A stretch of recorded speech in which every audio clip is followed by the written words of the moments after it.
Hey, what's up? It's your boy, 24/7 here with 24/7 Fusion Media. And I'm just excited to be here kicking it with y'all on a Thursday night. And I'm thinking about officially making Thursday nights game night. So I'm pretty stoked about that. That's for sure.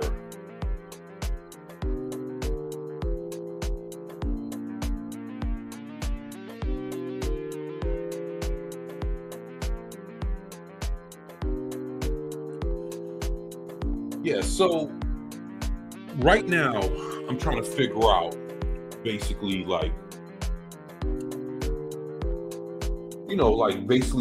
what is it do I want to check out? And at this point,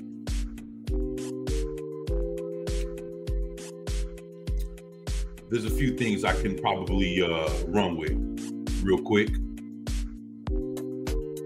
But if there's a few things that have been piquing my interest, and I haven't touched any of these games.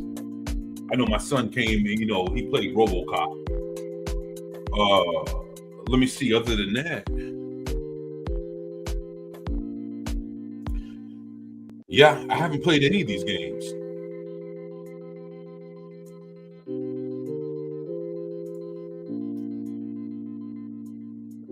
Yo, what's up, brother? How's it going, man?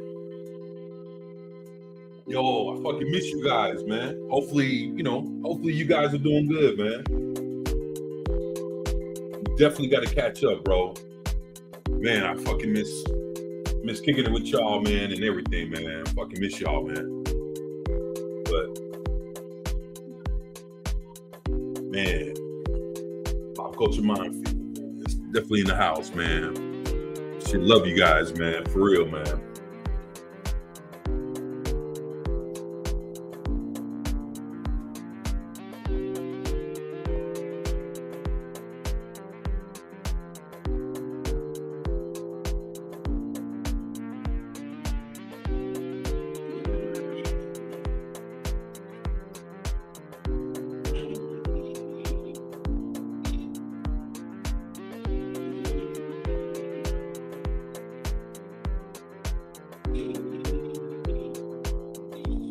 Whoa.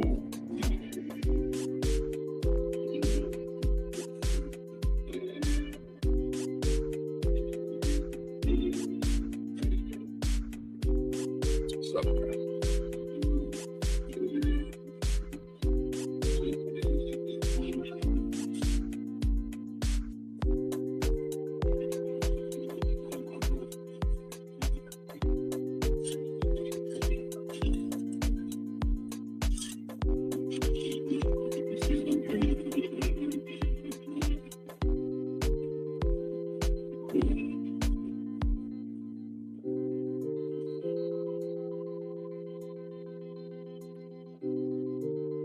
Join you if you send an invite. It's Gary, by the way. That's what's up, man. All right.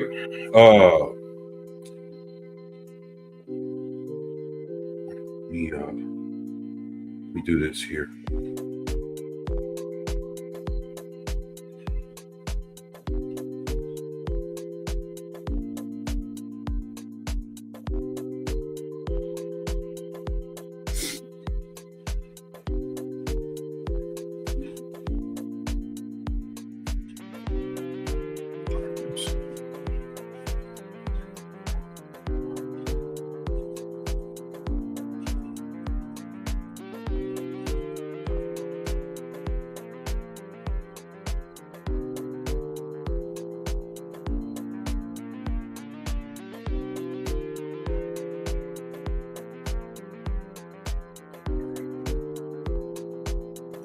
This here.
Okay.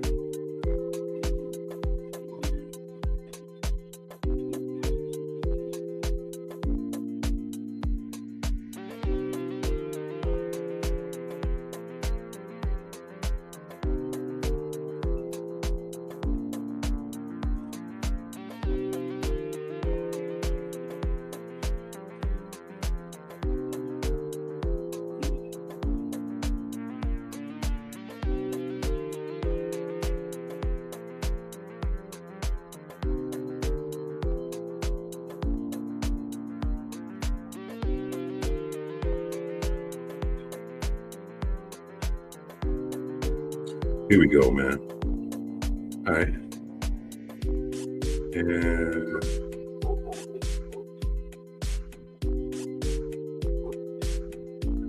there we go, brother.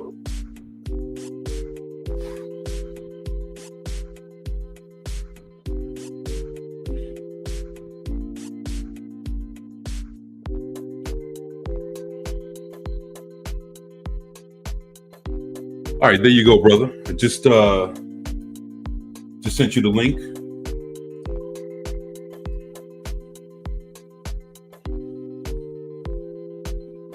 What's up, Low Spec? Boy, Low Spec, I sure got a story for you, man. Sure do, man. So, after everything we've done, right, to try to get all the audio and everything back together, I sort of figured out what was wrong. So I'm gonna have to tell you about that sometime, man. But yeah, man, got to figure it out. So the speakers are working. Finally got the controller working.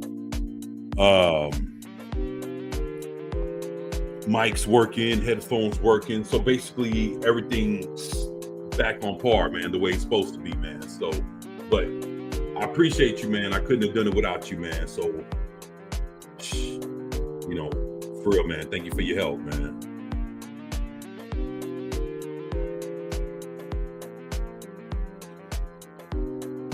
All right, let me see here.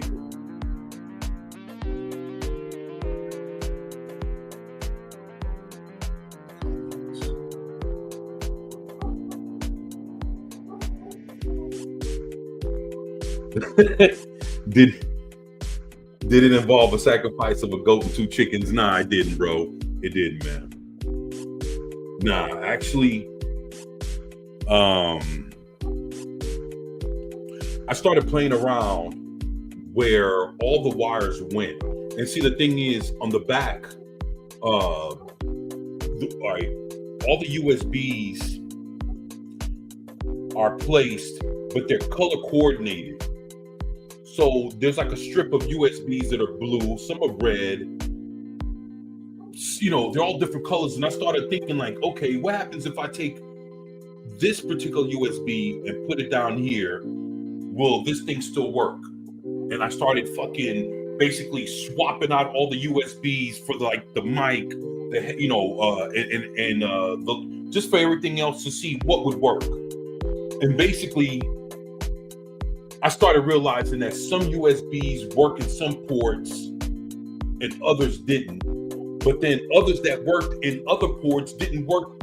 So I had to sit there and really play with that shit to see what works where. And after I did all that shit, I finally figured out what can go where to work and what can't go in other places to work. And everything got its place now that everything can just turn on. So, all right.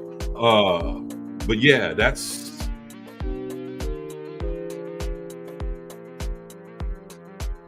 There you go, brother. Yeah, I'm listening to your background beat, man. Let me see why I can't hear you.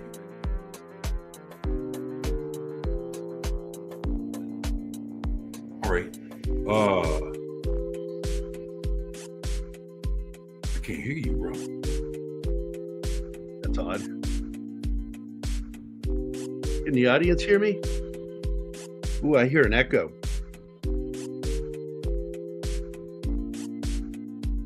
Okay.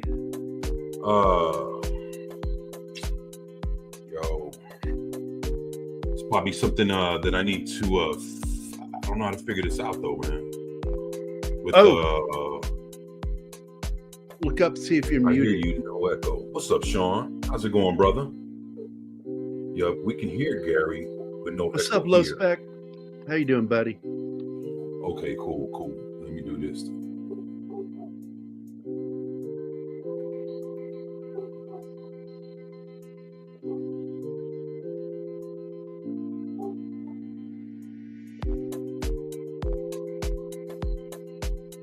Ooh, this is gonna be weird. All right.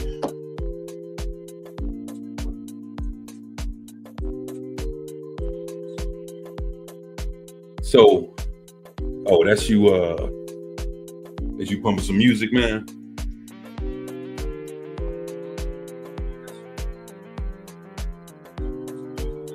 Yeah, I'm listening to your music right now, man. I still can't hear. I hear you. There you go. I heard that, man. It's all right. So this is the thing. I've been having some audio problems. So like I can barely hear you, but I'm listening to you through my phone. But as far as like my speakers and everything else, I can't.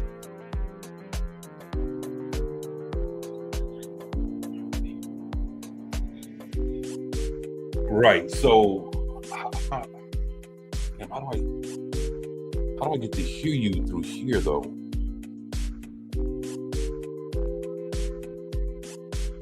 You're using an audio interface. Actually, I mean, we're on StreamYards, man, and all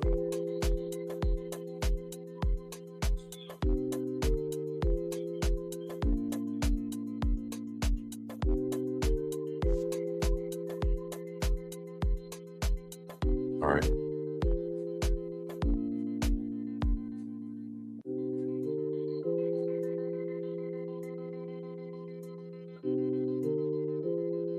I don't know how I'm supposed to do this.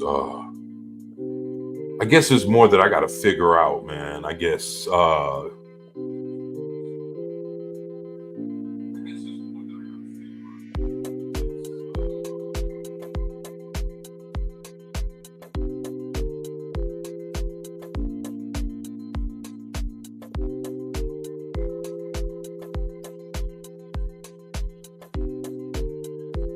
Using Discord or another app. I'm not using Discord. I'm just using StreamYard.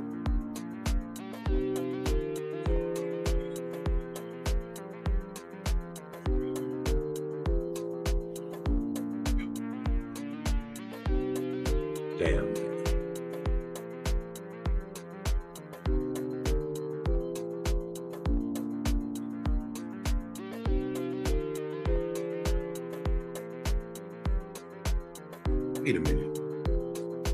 Wait a minute. I think I might have him. Wait a minute. Let me see if I can do this.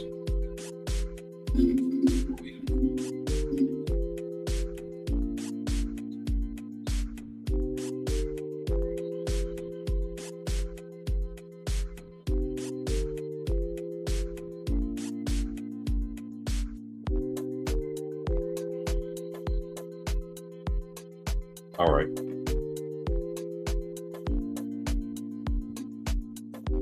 Can y'all hear me? Yeah, I can hear you, buddy.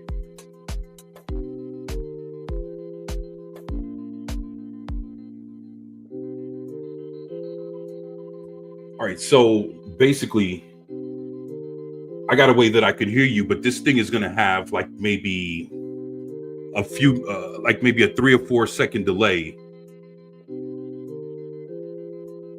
That's fine. Lag's okay. Can you hear me okay?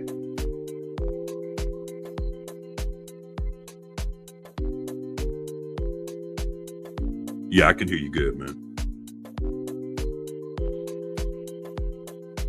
My guess is that it's probably because I don't know what you're using to play music while doing this. If you're doing that through the studio or a secondary app.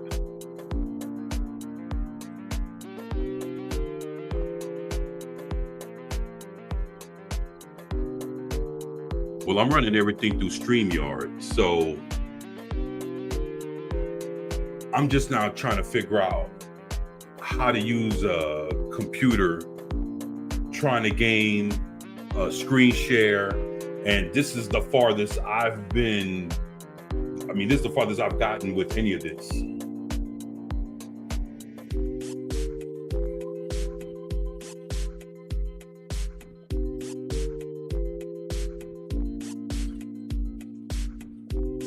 He said your music is very high. Where's the music coming from? Well, it's continuous, so my guess is you're playing it through StreamYard.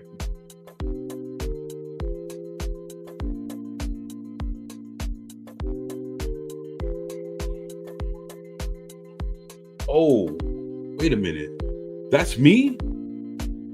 Yeah. Wait, are you?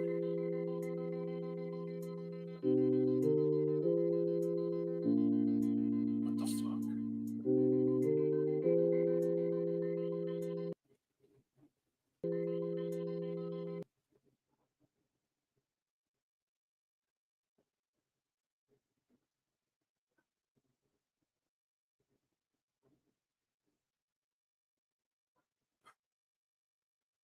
Okay.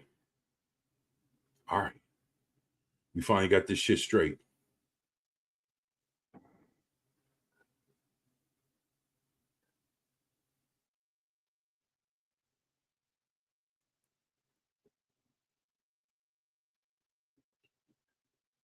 All right, cool. Let's go.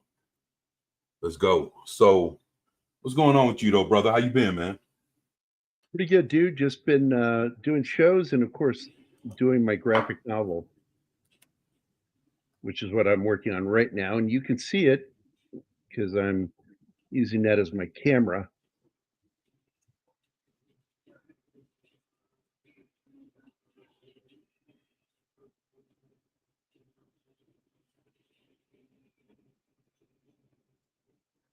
Doing a Yeah, lot of actually, artwork. I'm looking at it now, man. What is it?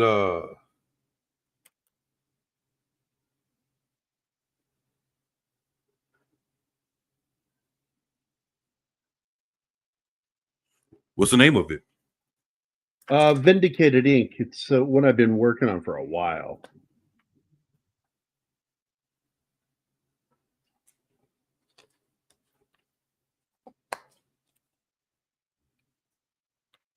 Just you just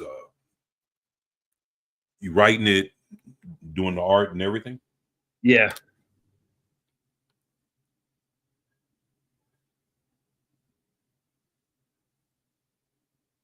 It's got a lot of action in it. It's violent military stuff.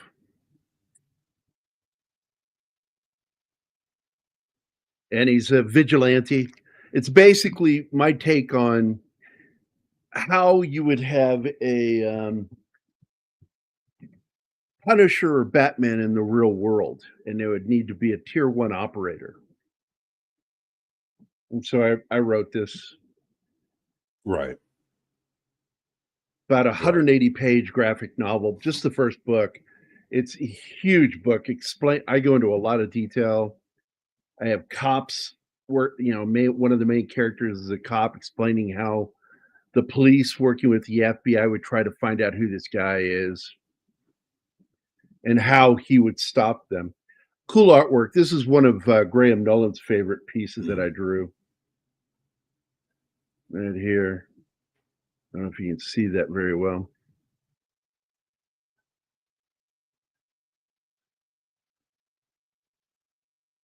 You really like Yeah, I that? can see it just fine. That looks awesome. Lots of violence. I've allowed people to see 2 of the chapters, but I got to be careful how much I show because I don't want to give the whole book away. And I have approximately about, because the more I did edits on it and writing, I had to Right. go back and change some things and fix things and update some things. Doing the writing, editing, drawing, and lettering and everything. This is a time-consuming project. It's taken me over 10 years to finish this book, and I'm so close right now. It's I can taste it, you know. There's 10 chapters to the book. I don't want to show you that one because that's the final chapter. This is a cool one here where he takes on some bikers. So I can share you one page from this. I got to turn off the dialogue because it gives away too much. But he's got a muscle car, GTO. I don't show what's on the screen All here right. because it'll tell you what he's getting ready to do. But I'll let you read the last part.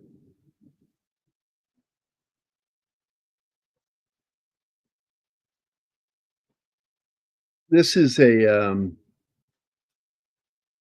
special combat helmet that's used by special forces. And this was first generation ballistic mask, which locked on to the rail system of the helmets. Right. And it basically covers the jaw and face. And what they found out is it really wasn't very functional. And I even go into detail with one of my internal covers. I can show you.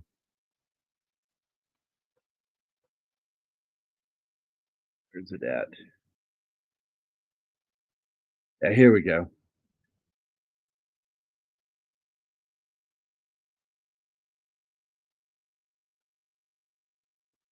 I show how he took a Wow, blast that to the looks nice. face and it broke his nose and shattered into chunks the face armor when he got hit in the face.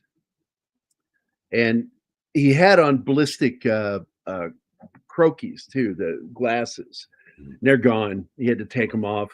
It's the only thing that saved his eyes. The mask saved his face for the most part.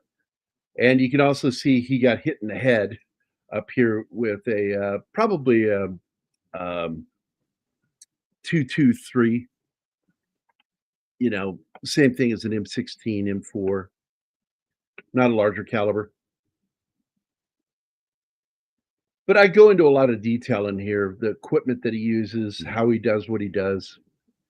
And he's based on a real guy. He's a friend of mine, actor Kurt Yeager. I can probably show you that. He's right here. He's the main character in my comic book. Come on, hurry up. There we go. Kurt Yeager. This is his website. Been in a few movies and TV shows. He's regular. He's been on a lot of episodes of NCIS from LA to the original series. And he has a prosthesis. Let me get okay. some pictures. I've known him for a long time, and he signed a contract with me as my partner on the book. He's not involved with the book itself. That's me. His job is to come in later to be first right of refusal to play the character if it's ever picked up as a movie or television series. And that's him on his prosthetic leg. He's a badass. He's a stuntman as well as actor. We've been friends since 2011, 2012. Hmm. And that's how he lost his leg, was on doing some dirt bike stuff, not motocross, but going around on his bike like that. And his leg got cut up in the gear when he was in an accident. And it just twisted and destroyed his lower leg. But he has never let it stop him. I watched him.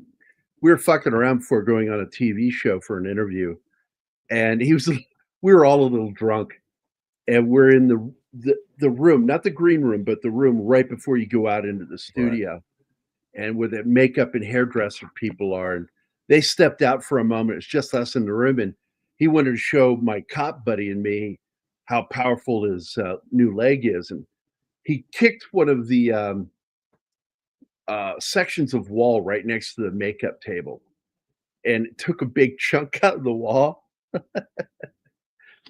That was a fun night. We went on national TV to talk about this shit. It was fun. Then we went out later and got drunk as shit and almost got into a bar fight.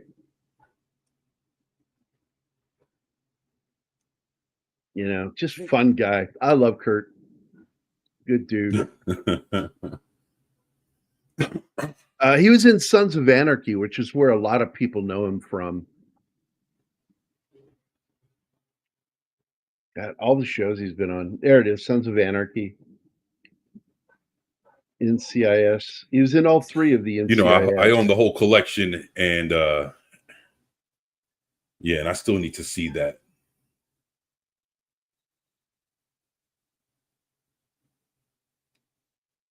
Actually, he was great in The Grinder. I watched that one too. Oh man, he was in The Rookie too? Good actor. Okay. Oh yeah, he's in so much stuff, and he stays busy. And but we partnered up all the way back in 2012. So you know, as I get close to finishing this book finally, you know, it's going to be up to him to do something with it if it's going to be turned into a film or TV show. Him and my other partner, Paul, because then it falls onto them. All I have to do is, and I say all I have to do, I have to write, fully illustrate, and letter and finish the book. And it has taken me years. I've spent probably close to 5,000 work hours on this book. And by the time it's done, it's probably going to be close to 6,000 hours, which is a lot of fucking work time to spend on something. And oddly, one of the hardest things to do with it is doing the artwork, because as I get in there, I realize certain things in the script, the way I wrote it, doesn't work the way I want it to. And then I have to go back in my head while drawing the page, make those edits, and also go back and make red line notes to remind me that change that I made on the page. And this is one of them right here. I changed a whole bunch of stuff here because there is supposed to be stuff on the screen, but I turned it off so you can't see it, because what he's about to do is brutal. And he's going to do it with one of the coolest fucking muscle cars ever made. Right there. The beast of a car. And I will basically say he's getting ready to kill the last remnants of a biker gang that's in Seattle.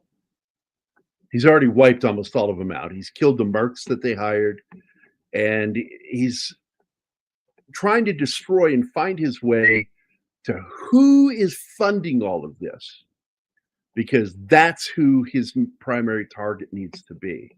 And by the end of the book, he figures it out. But I don't go any further with it. I don't want to tell everybody where it's going to go, because there's a total of 3 books. But this first book, and I can show you the folder, there's a lot of pages in this fucking book. And I'm always working on other projects, not just this one. And it's all these chapters. There's 180 pages of book. And you know, comic books, that's a huge fucking book. Chapter 1, let it load, all these pages. Right. Chapter 2, all these pages. Chapter 3, all these pages. In fact, I was working on this tonight because I needed to change page 58, page 59, and I drawing a new page right here, page 65, that goes between these 2 scenes. That's another on the spot edit where I went, no, I need a transition scene between those 2. And it's hard to plan these books out. And as you can see, there's just a lot of shit going on. A lot of combat. Some of it, I try not to get too gory. And I decided to make it all in black and white, so that well, I don't want to be gory. I don't want to be gross, Mm. and I don't want people like, there's blood on it. So many pages, so much gore." And I'm like, I don't want people saying that. But I do want them to see the action and how he does what he does. And this is a scene. And he's also haunted by a ghost, but it's not a real ghost. It's all in his head. So it's a guy that's suffered from some severe combat fatigue, trauma, mental trauma. And he partners up with two other disabled guys. They're all disabled because he's got his leg missing. And he's Right. got to go up against some of these dudes. And God, so much action in this thing. And this is a scene where a chunk of his prosthetic leg gets blown off when he doesn't check a room. He misses a room. He thought he had the area clear. He's looking down this main warehouse area, and there's a guy that just walks out of the bathroom behind him with a shotgun and hits him right in the prosthetic leg. And he spins and fucking smokes the guy. And then the other guys have heard him now, so they start going towards him, firing their weapons. I can zoom in so you can see a little bit more of the action. And then he spins and ducks back behind the wall. And then he says, like old Sarge told me, when all else fails, go grenade bowling. So he throws a frag in on these two guys and smokes both of them with the frag.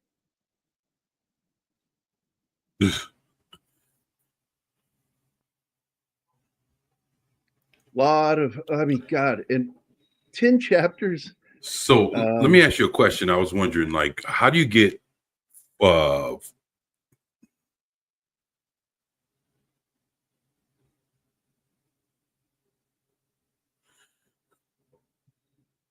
I didn't mean to cut you off. I was wondering, like, No, I didn't like, hear what the question was. how do you get through for someone to like proofread and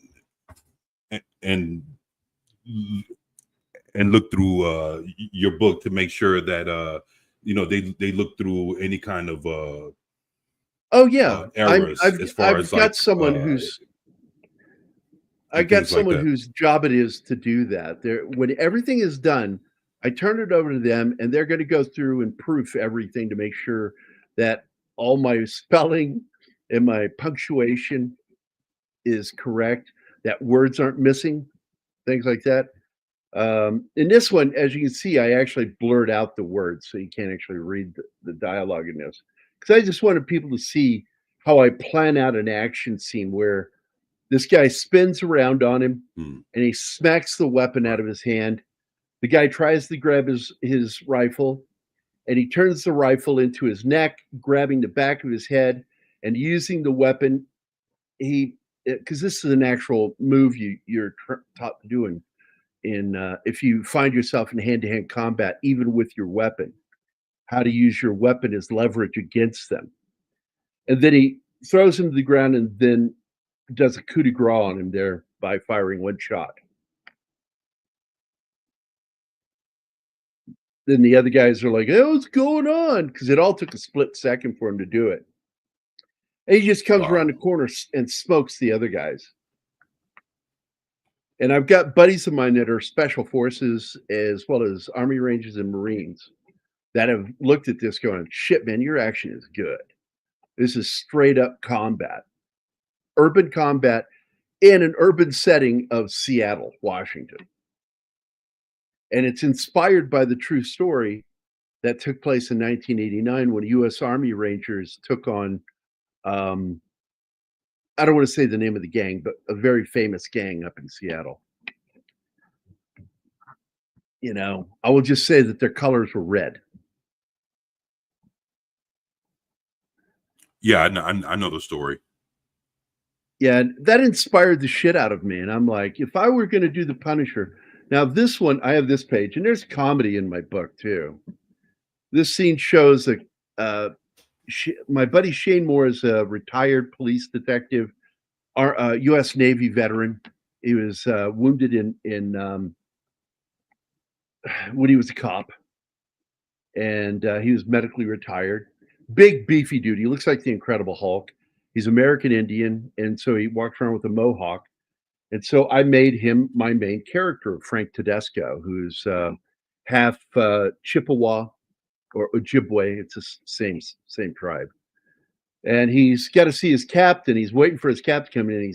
And his stomach is growling as he's waiting. So he grabs a Right. handful of jelly beans, shoves them into his mouth right as his captain comes in talking to him. So he's got to spit them right back out. And then he hides them in his pocket.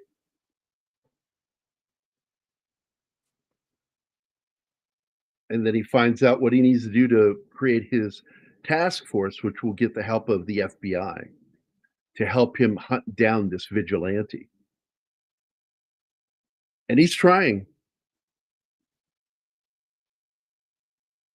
And he's dealing with a corrupt SWAT commander who's kind of a dickhead. And just so many good scenes in this.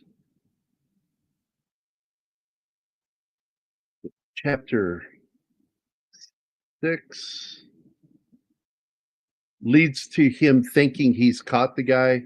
I don't want to show you much of that one. And then chapter 7, he feels like shit after he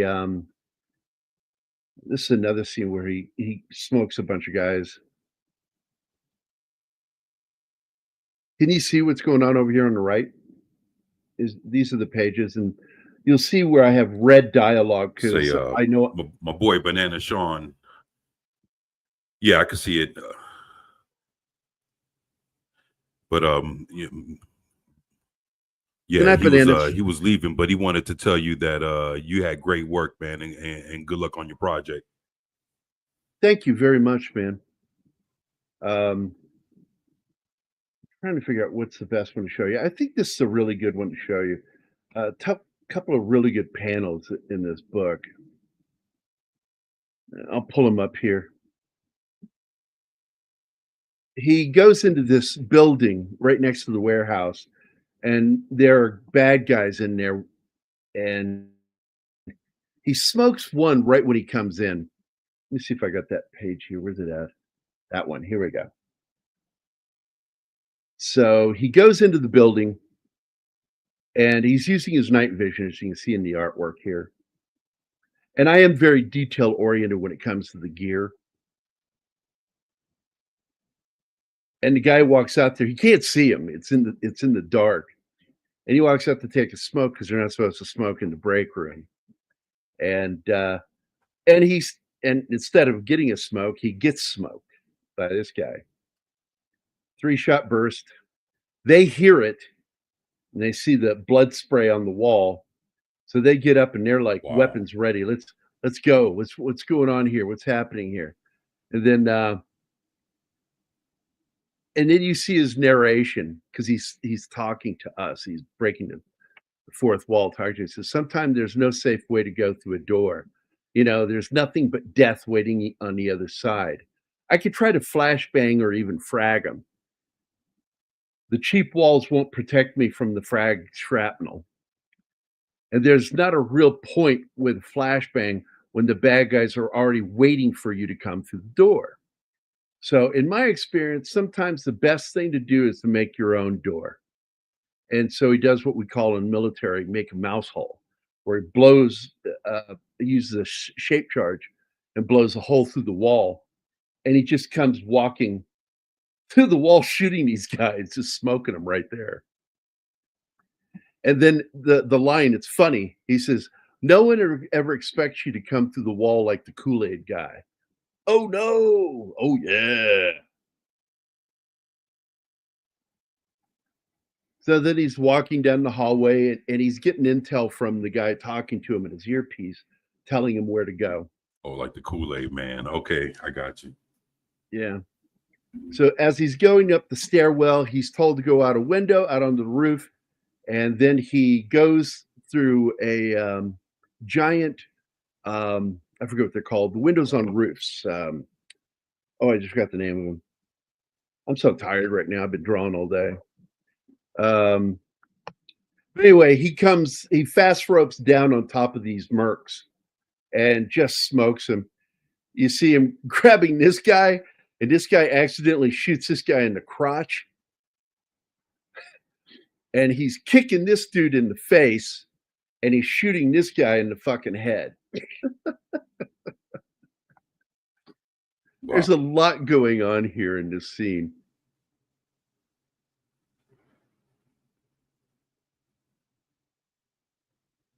And that's the guy talking to him through the headset, giving him intel. So if you don't mind me asking, like, how much further do you have to go before you finish?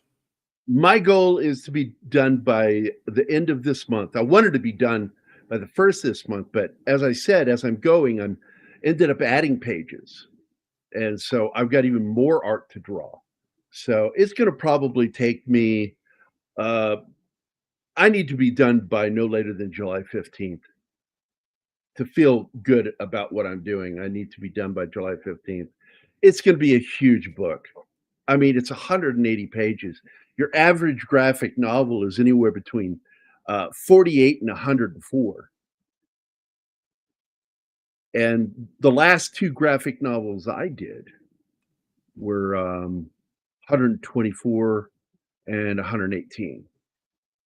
And that was one was for Tapestry Comics, and End Time was for another publisher. I forget their name. And that one, both those books took me 2.5 years each. It takes a while to do books, and I didn't even write those. I just drew them. You add the writing in. The writing is one of the hardest things. I don't know if you've ever done anything like this.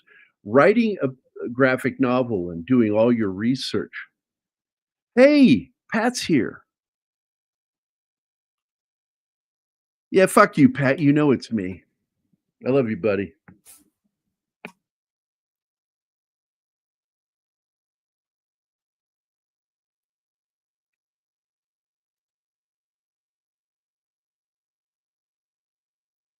Once it's done, Patrick, it will be.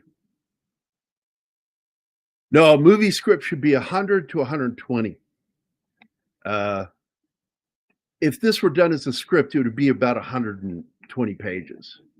But as a graphic novel, I'm doing action, and the action stretches it out because I got to show how he's doing what he's doing. And he's doing all of this on a prosthetic leg. That's what makes this hero so unique. He's technically a disabled veteran going to war with organized crime in Seattle. That mixes with local gangs as well as a biker gang and mercenaries being hired by both. And he just smokes all these guys. It's just, this guy is a top tier one operator. I don't know if you know what a tier one operator is. They're the top of the military that go out and deal, number one, with terror. They attack those that cause terror. And they're tip of the spear. And they're bringing back Marine Rangers, which are Raiders, which I'm excited about, because the Marine Corps got rid of the Raiders a long time ago, and they focused on Marine Corps recon. And the Raiders were the special forces of the Marine Corps, and they brought them back. So I'm stoked about that. But I hope you like this stuff, man. I've been having fun working on it tonight.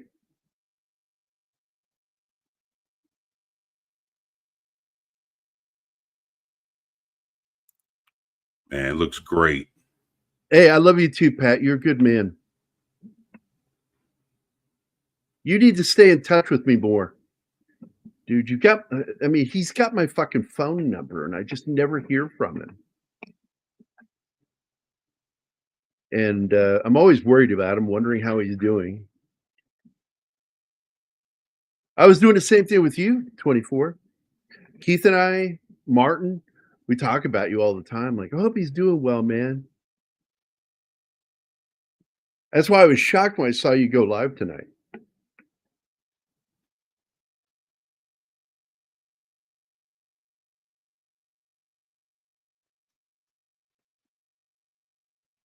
Here's a scene.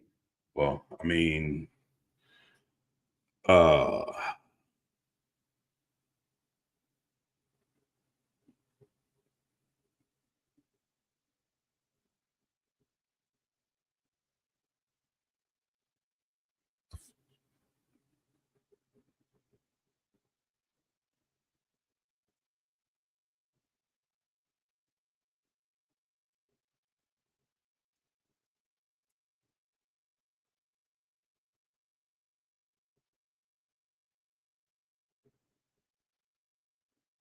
I'll open the next page for you.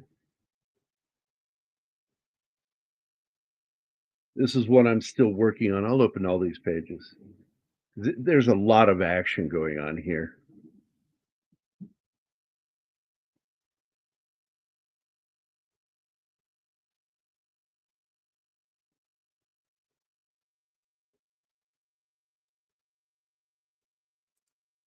There we go. I'll unload it. So 113, he's trapped under ice, and they've got a gun on him. They killed his partner, trying to figure out what are we going to do.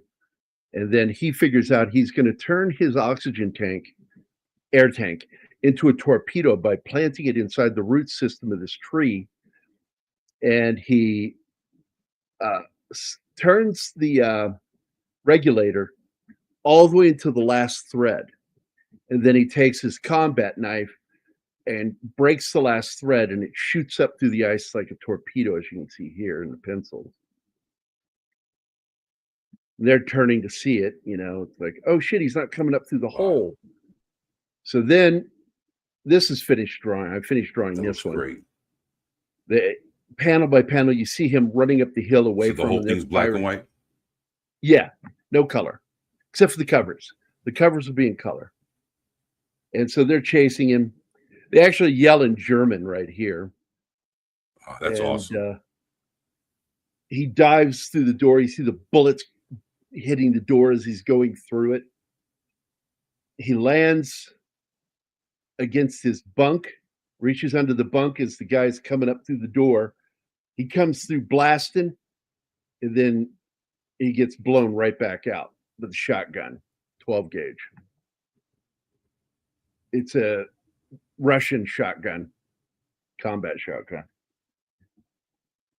And then the other guy comes around the side of the house and hits him in the arm, right in the bicep, which is a horrible place to get shot. So he's not able to grab the weapon, and the guy comes in, he's gonna shoot him, and gets smoked in the head there, as you see in the final panel. And you see Frank Tedesco back when he was with the FBI saving the day. He's retelling this story from years ago when he worked with this guy from the CIA.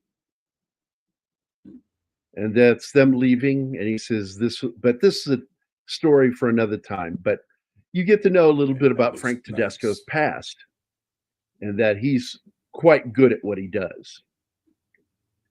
So there's a lot of shit happening in this book. And until somebody's ever tried to tackle a graphic novel version of War and Peace, they really have no room to fucking criticize.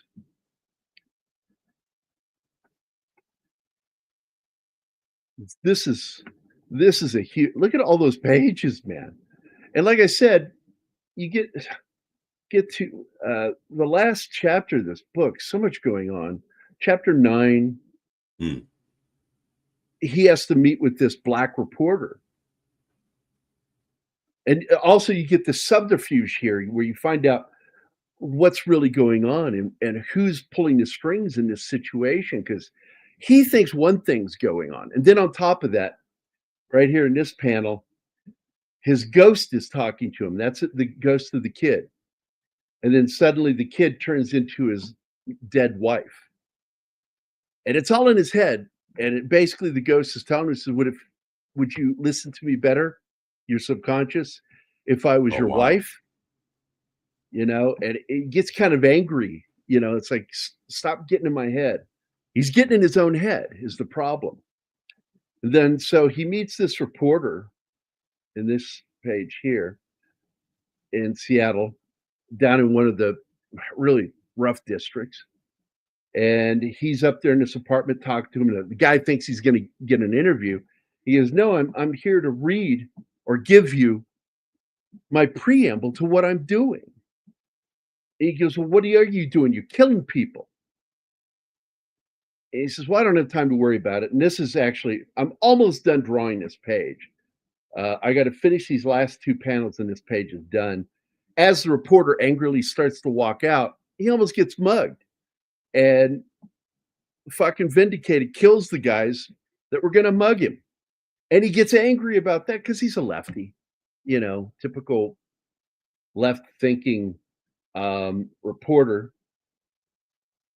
And you see the bodies there. This is a cool shot where he's up on top of the roof yelling down at him. And he yells back up. He goes, "This doesn't change a thing." And he says, "You just make sure you publish what I said." So then we cut to him at the newspaper, and then we get to read the preamble. And the preamble, do you want me to read it to you?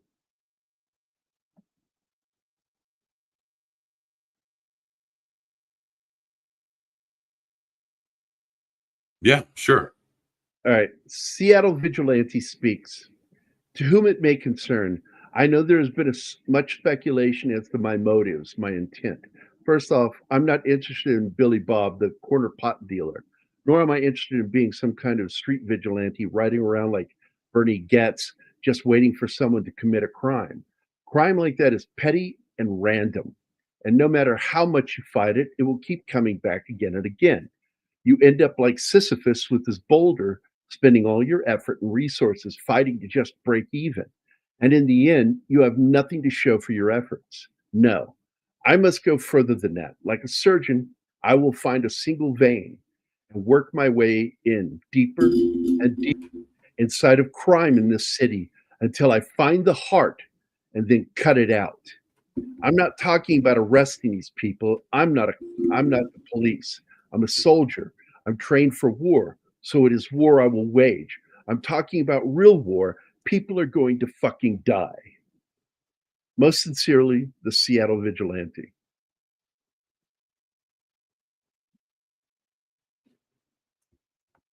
And when I draw this page, it'll be done like newsprint, and you'll see I'll draw some texture for the newspaper, but you'll see it the way it appears in the newspaper. And I think it'll look good. So fucking much going on here. This is a thriller. It's an action thriller, but a thriller nonetheless.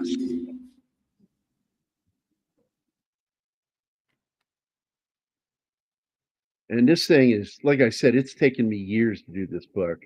I still got to draw all of these pages down at the bottom. That's 8 pages right there. I still have to draw here. 156 to 163. And then chapter 10, which I got to be careful because I can't show you too much because I don't want people to see how it ends. But it's a brutal ending, and I mean brutal ending. And it ends with him pointing out that I've won this battle, but the war is far from over. I know who's next and who I'm going after, and they better get ready because I'm bringing everything at them. Wow, that's awesome. So this guy is declaring war and real war on these fucking criminals. And he says, I'm going to fucking smoke you. You're fucking dead. And I even did a song for it. I don't know if you know the song or have ever heard it. Let me share the link with you. I know you've heard some of my music. Wow. Because you liked that one soul song I wrote. You were like, oh, that shit's sexy. And I know. I wrote some sexy music. But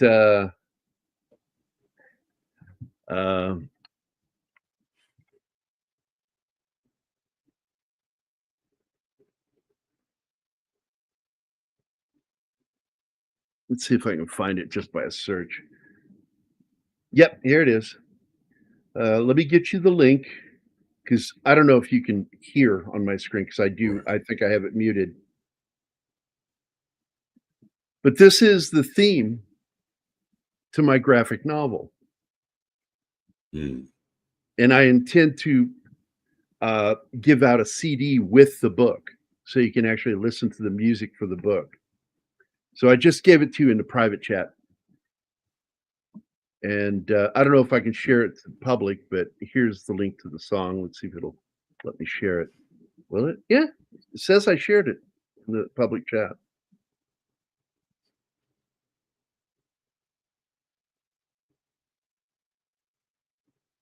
But I can, oh, hold on, I can actually share it. Hold on, paste and go. Yeah, I love your music, man. Here we go. Present, share screen, share audio. There you go. So if you add that, you can actually listen to it.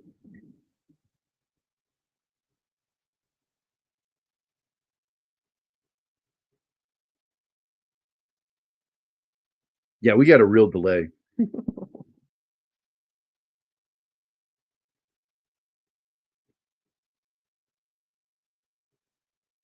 you see it down there?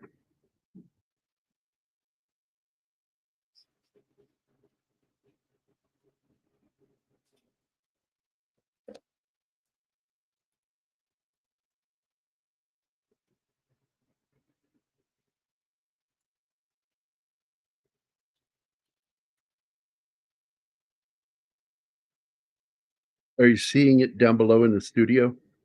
I shared a link.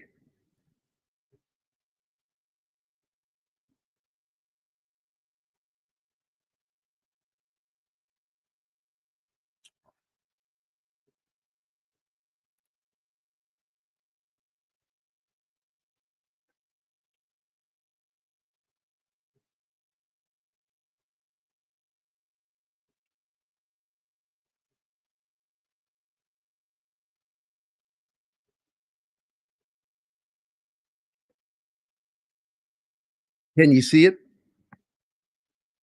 Are you hearing me 24?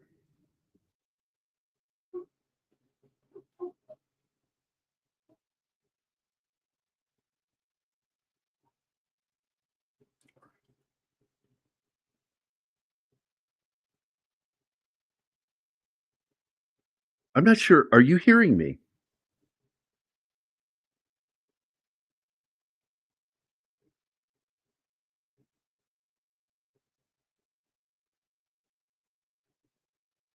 And that's true, Pat. I said that to you a long time ago about Stephen King.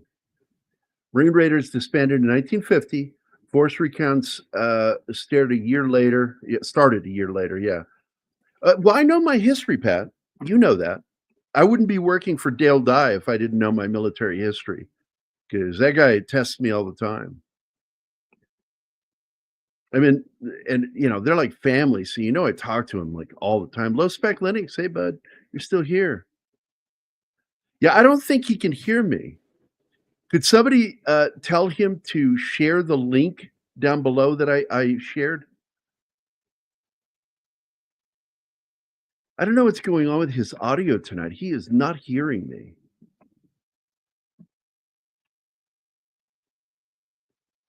Yeah, I see it.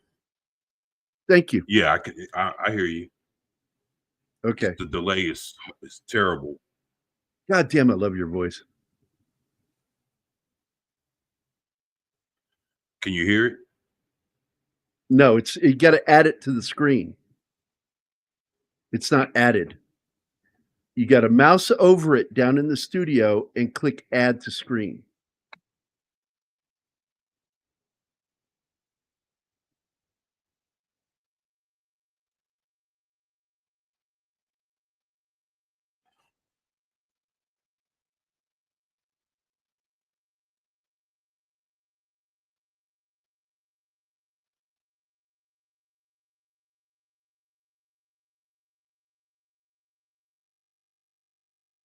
I could also look on OBS and see if I can hear desktop audio.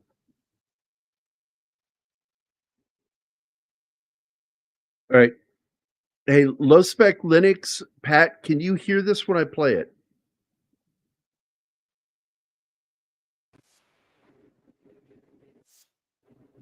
Could you guys hear that?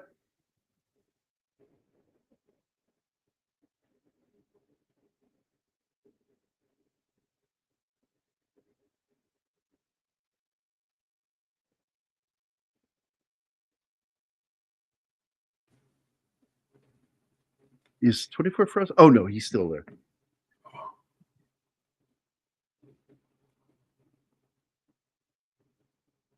So there was this long time ago, back in the long ago and far away, I once was a Jedi.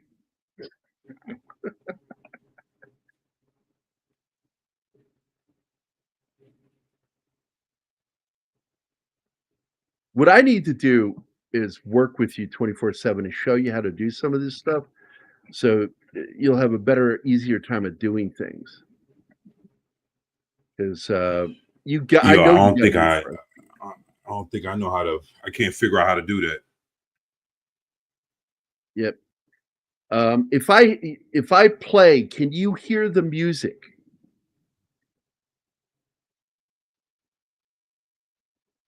Oh, you can't? Okay.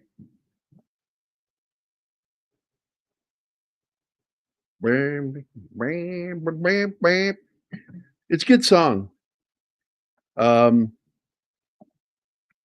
But I shared it down below, but he's not seeing it. So let me stop sharing screen. No, I can't. I can't hear it. It's just well, watch down below in the studio. So fucking 24. I know, buddy. I know. Don't worry about it.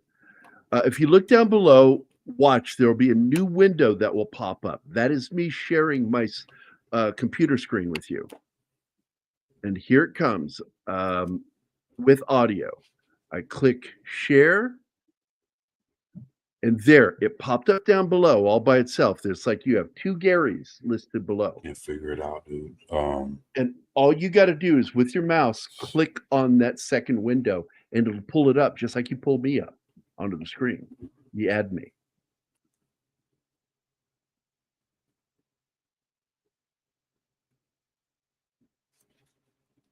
It really is low spec. It's difficult to do this, and I got to tell you, I can do our shows without Martin, but I prefer not to do our shows without Martin because Martin makes life so much better producing the shows.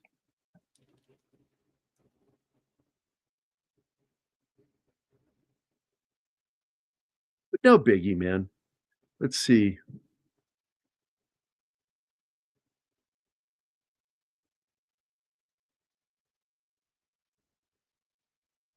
Yeah, I'm not gonna be able to do it.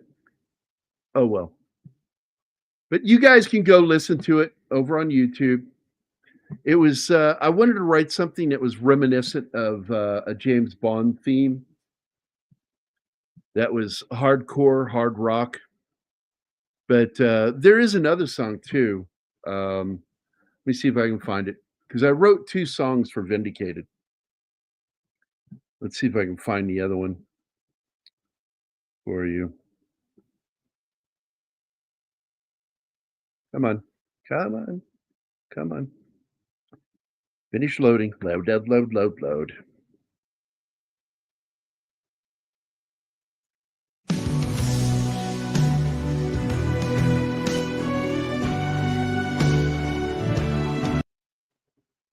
So I Am Vindicated is one song, and then Name on the Bullet is the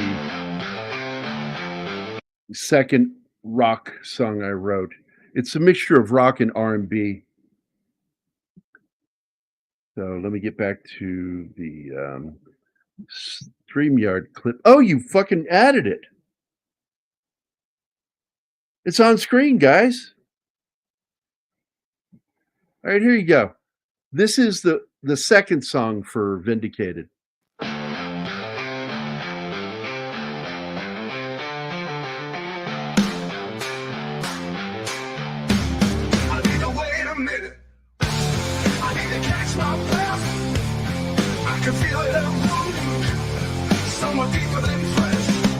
Low spec says he hears it. You are my greatest sin, giving you my trust and then letting you in.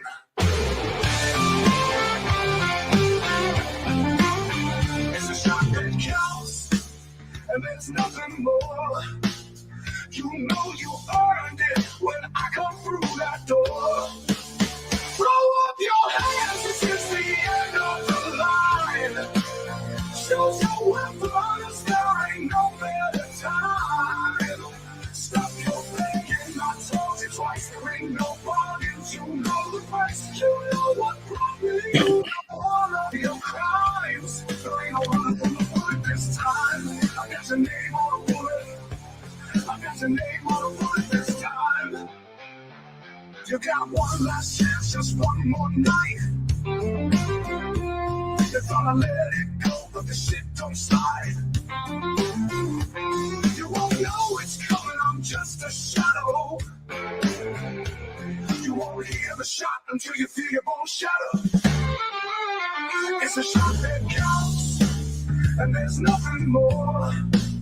You know you earned it when I come through that door. Throw up your hands, it's the end of the line. Choose your weapons, there ain't no better time. Stop your begging, I told you twice, there ain't no bargains. You know the price, you know what brought me. You know all of your crimes. There ain't no running from the bullet this time. I got your name on a bullet. I got your name on a bullet this time.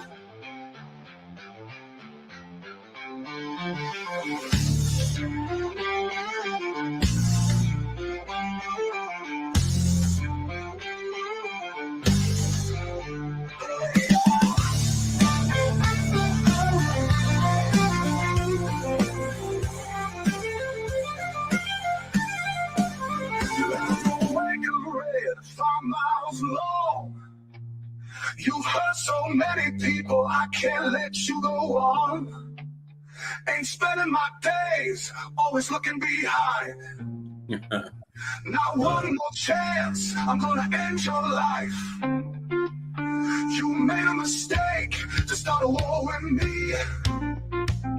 The shitstorm's coming, fucking World War III. It's a shot that counts, and there's nothing more. You know you earned it when I come through that door. Throw up your hands, this is the end of the line. Choose your weapons, there ain't no better time. Stop your begging, I told you twice, there ain't no bargains. You know the price, you know what brought me. You know all of your crimes. There ain't no running from the bullet this time. I got your name on a bullet. I got your name on a bullet this time.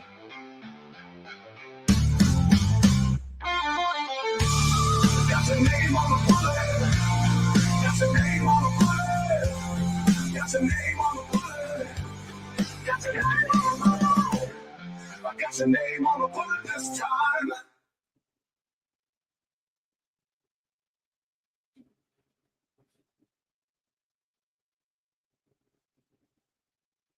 And this is the song Vindicated. And like I said, I wanted this to be kind of a James Bond feeling theme. So I opened with orchestral strings, just like you would hear with a James Bond movie. It's just fun.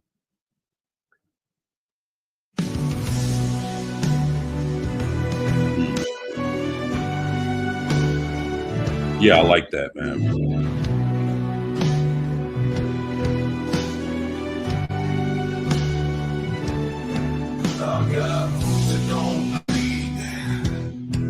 You got nothing I need. There's nothing left to say. Same singer, by the way. There's just no other way. Can you feel it now? It's like a steel boot to the gut. I feel the heat from these steel of fire. I hear the screeching of burning tires. I don't care how long it takes. I ain't never gonna break. I gotta find So this is actually going to come with like a soundtrack. Yeah. And no, I ain't intimidated. Because I am dedicated. I gotta find my six, gotta leave you around. How much would something like this cost? Like the whole package? A lot. I'm going to be working for a while to get everything done. because to do something like this, I mean, when I did that 78-page graphic novel for IDW, Code Word Geronimo, I made $15,000 for just 78 pages. And like I said, this book is over 5,000 hours already. So I'm so sore as fuck right now. Yeah, I was in the Army Reserves and National Guard later. And I liked being in the National Guard. Don't get me wrong, I liked it. But I wanted to be in a medical unit. So I left my infantry unit in Virginia, at Fort Belvoir. That was National Guard. And I moved out to California to join the 308th Med Ambulance. And boy, I got to tell you, you go out there on your FTX, field training exercises, holy crap, man. You feel it all over by the end of that fucking 2 weeks. I'm just telling you. Yeah, I know. I totally feel how you feel, Classic Comic. And by the way, one veteran to another, thank you for your service. But in answer to what you're asking, 24, I'm going to release a 2-song CD that will go with the graphic novel. It'll be included in the graphic novel. So when you open it, there will be the package. There will be a CD with it, so you can actually listen to the music while you read the book. And it's going to be really cool.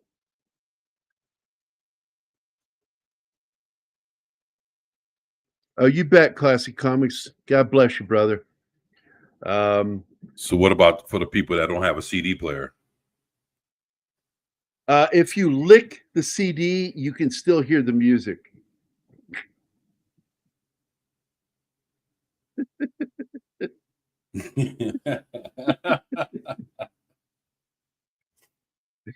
Okay, I got you. Yeah, it'll be a CD. Say if you got a computer or laptop or anything like that, you should be able to play it. If not, you can always contact me and I'll send you the songs on MP3 for free. I'll send them to anybody. Because these songs were written specifically for this book, and I don't plan to make any money off of them. I will tell you though that Name on the Bullet, I didn't get to finish it completely. So it's a great song. It sounds great, but it was supposed to have horns over the chorus, blasting over top of the guitar, and along with the chorus. And I didn't have enough money, so I was broke, and so I didn't get to pay to have the horns added to it. So my goal before I release the book with the CD, I'm hoping I have enough money to pay the guys to add horns to it. And because all they got to do is play it over one chorus with refrain, and I can add it and edit it because I have Pro Tools. So I can do all my edits in there and add what they're doing to each chorus. They don't have to record the whole song, just that one chorus. Yeah, I think it'll sound fucking badass with those horns added to it. But the comic book graphic novel, Old school Pro Tools. Classic Comics. Here you go, man. I'll open this page for you. This is a splash page from the book that I really love because I love doing pinups and splash pages.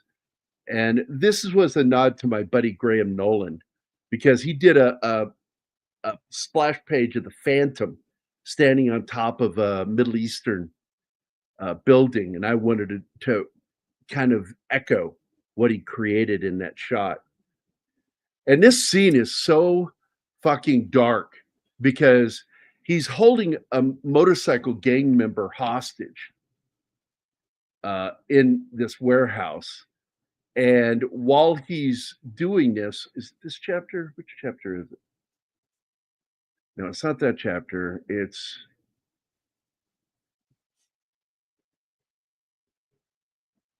chapter 1's even rough too, dude, because I show his leg getting blown off. This is the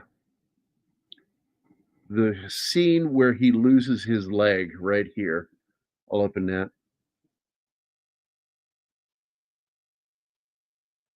The guy that was on the Afghani Special Forces team was a traitor, and he sent the signal before he got shot. And that's my buddy Fahim Fazli. He's in Superman, the new Superman movie. He and I go way back, and he plays Commander Jabari. The name Jabari was a name that he created for the book, so he could be in the book. And that's my buddy Kurt Yeager playing the team leader. And he looks down and he hears the beeping and the flashing from under the building, and he realizes, oh shit, that's an IED. And it detonates, and it comes out like ocean water over his feet. And then I didn't want to be gross, but that's him losing his leg right there.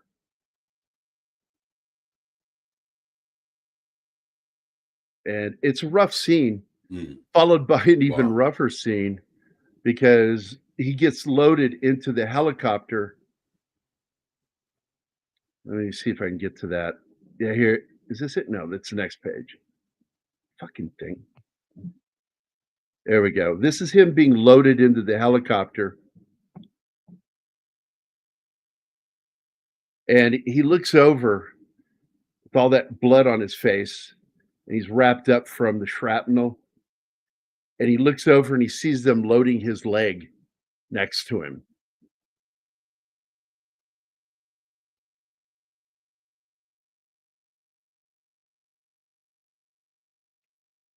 And then we cut to him in the helicopter, all bloody, looking up, and then you see him in a hospital weeks later. He's now in the VA in Seattle recovering, and he's going to go to their prosthetics department to get his new leg so he can learn to walk. So, like I said, this is a dramatic book. It's a thriller, and it's got action in it. And I'm very pleased with what I've done, but it's a lot of fucking work to do a fucking book this big. It's a huge book, and I'm not even going to pretend it's not. You just don't get 180-page graphic novels that often. It's very rare. But I had to make it this big in order to get everything done in it that I needed to do. There's so much exposition, so much action. And I'm just going to bet money that this is something that you'll enjoy when it's done. Man.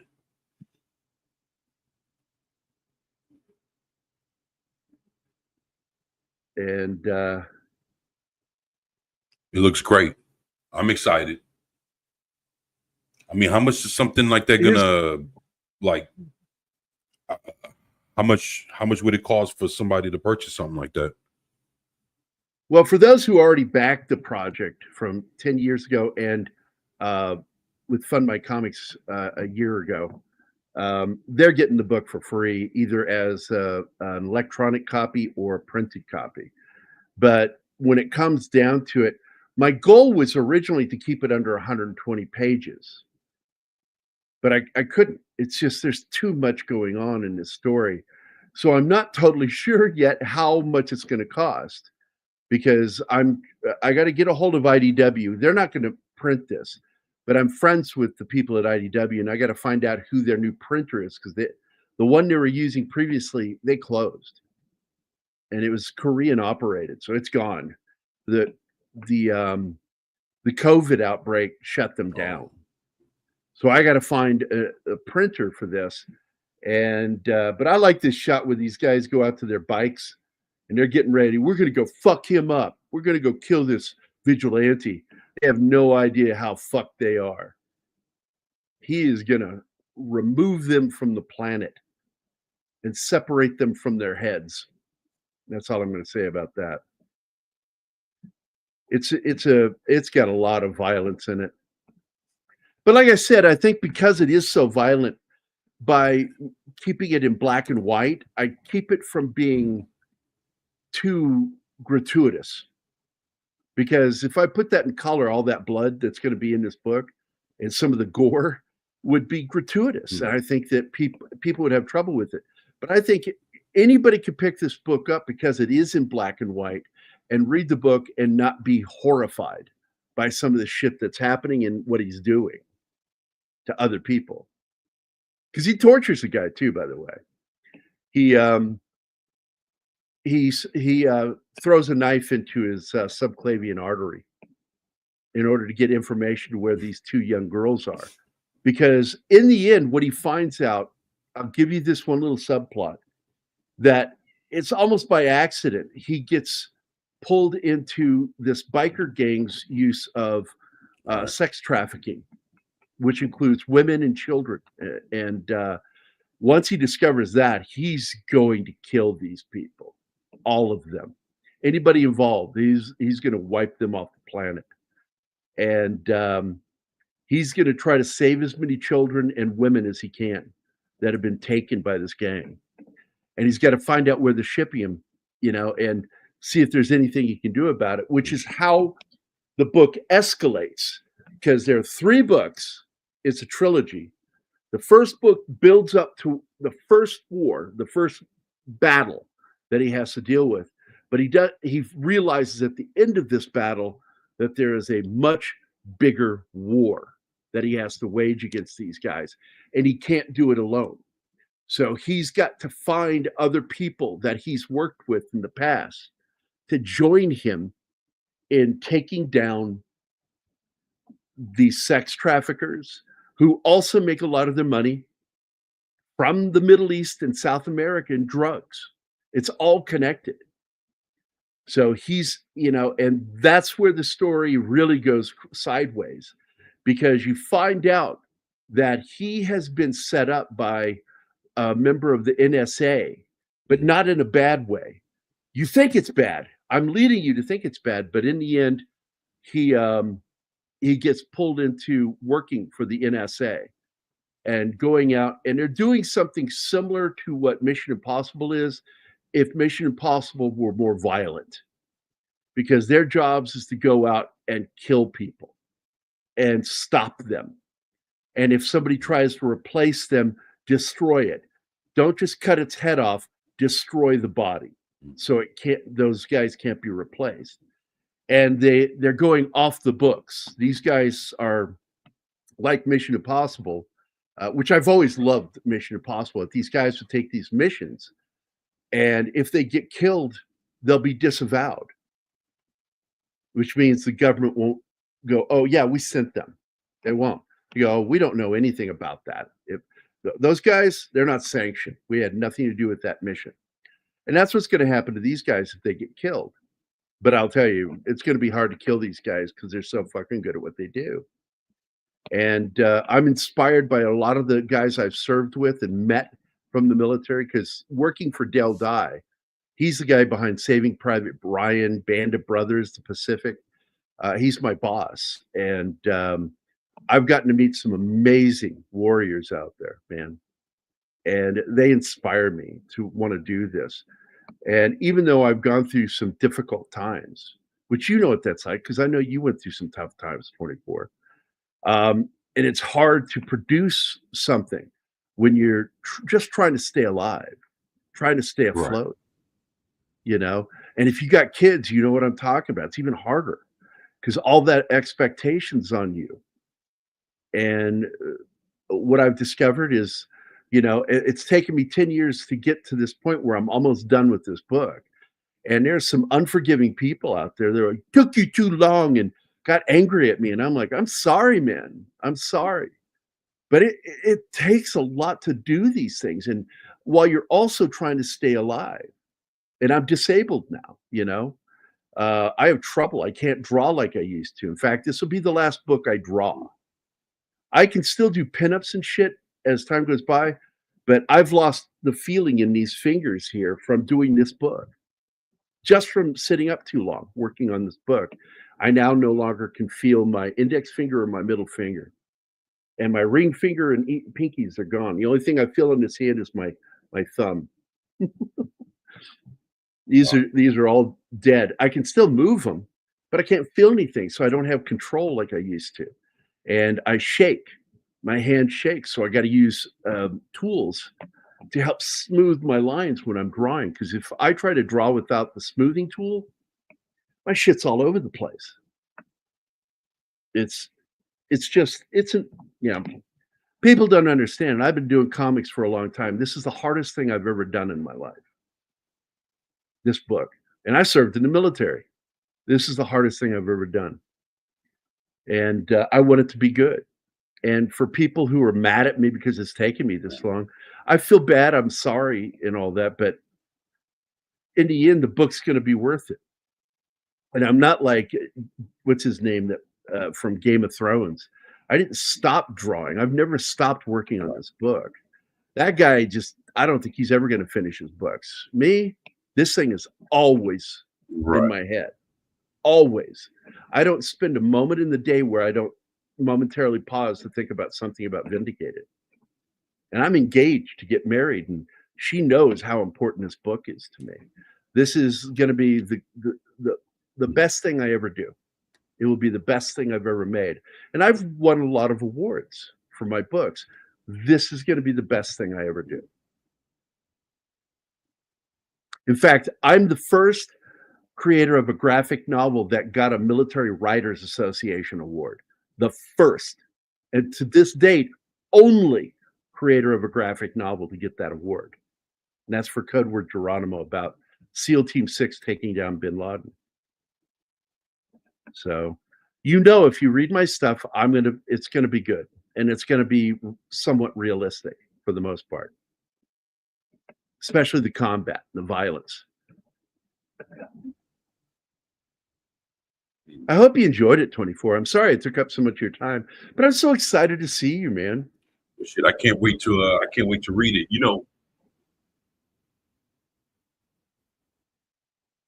Oh no, you're good. Actually, I wrote a comic book, and it's about 24 pages, and I actually would like somebody to take a look at it. But the thing is, it's such in a rough draft. I'm trying to figure out like what the next step would be. My advice for that, as a writer myself, not the best writer, but I'm a good writer, is that keep your panels. Did you write it in comic book format? So it's page 1, panel 1, panel 2, panel 3, panel 4. Did you do a breakdown like that? Yes, somewhat. Okay. Try to keep your panels no more than 5 or 6 panels per page. The only thing that would change that would probably be the art. If somebody drew. The other thing you want to do is make sure that narration and dialogue that's going to be on the page isn't so heavy that there's no room for the artwork. You got to always remember that comic books are visuals. It's a visual, like film. It's a visual storytelling. It's visual storytelling. So you got to always make sure you leave room for action or for talking heads and all of that, for narration and dialogue, and try to keep it between 5 and 6 panels per page. And how long is the book? Can you tell me how many pages you think it'll be?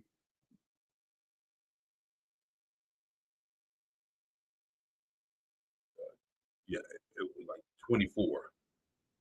Okay. So yeah, or 22 to 24 pages. One thing you want to do is make sure you want to get the right artist for the project.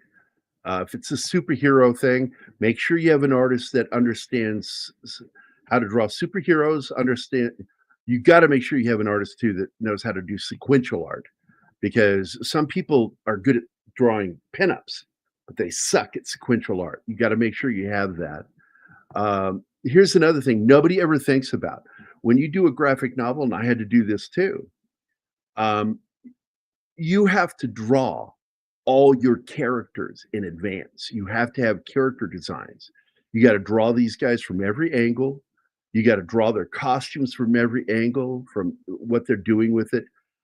This is something that nobody ever thinks about before doing a comic book, an original comic book, and they never think about it.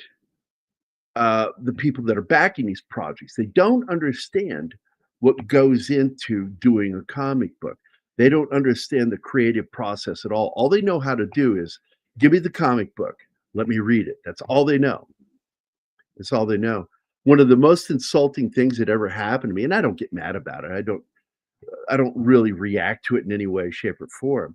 But nothing annoys me more than getting these casual comic book fans walk up to my table and grab one of my books that I spent 1,000 or more hours working on, and they flip through it. Just flip through it real quick, not really stopping to look at all the work that went into each panel, every bit of that book, and they're just flipping through it like it's nothing. It's nothing to them. And I just get mad at people like that. I will often not even want to sell anything to them because I'll be damned if I want to sign anything to them. And I've said that for some of the people I've had, negative people in my life, toxic. They're toxic people. There's no such thing as toxic masculinity, but there are toxic people. And these are people that are filled with anger and hate. And they're just looking for the opportunity to rip somebody. And they don't care what the damage they might do. They don't care. They're not invested in it like they act like they are. They're not. All they're invested in is what they want. And there are people like that out there, and I see them, and some of those people back my book. I'm going to send them the books. I'm going to commit myself to sending them everything, including the 3D printed version of Vindicated Ink.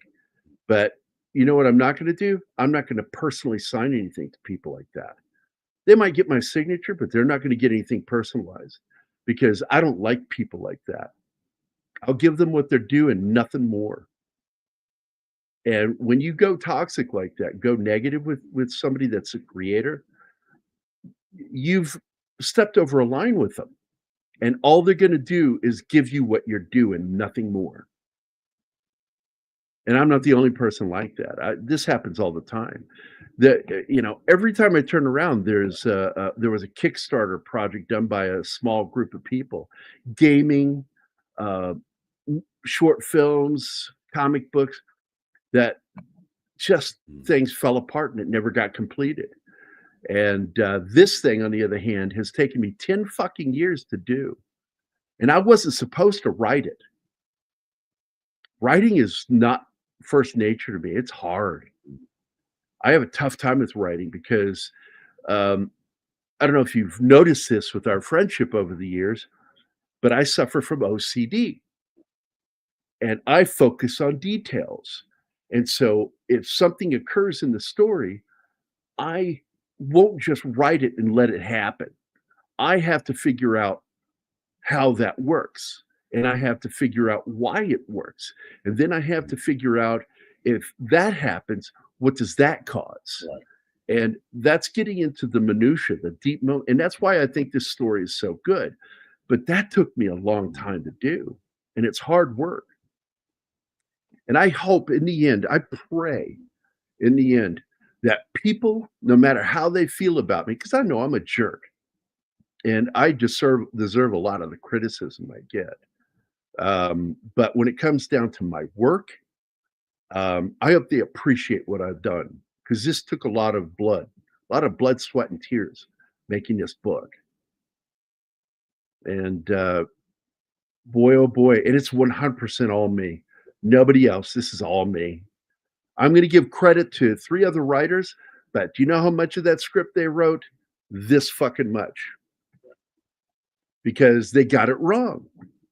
And I had to go back and fix everything they did. And I fired them because they got paid to do this and they did it wrong. And I'm not, I'm really good on team projects when we're working as a team, but I consider working with those writers one of the worst experiences of my life. It was terrible. And the only one because I'm still friends with him to this day, is my buddy Shane Moore, who's also a cop in the book. He's in the book. Shane understood that what he delivered was a talking head book, and I said, "You understand this is an action thriller. I can have scenes where they're talking heads, but you have to follow up with some fucking action, shit happening." So I ended up not using his script. Nobody's script got used. I had to go back to my original script, and I used elements from what they wrote because I liked certain elements, but I didn't like the overall script. So I had to rewrite everything. And so I would say close to about 10% of this book is from their writing.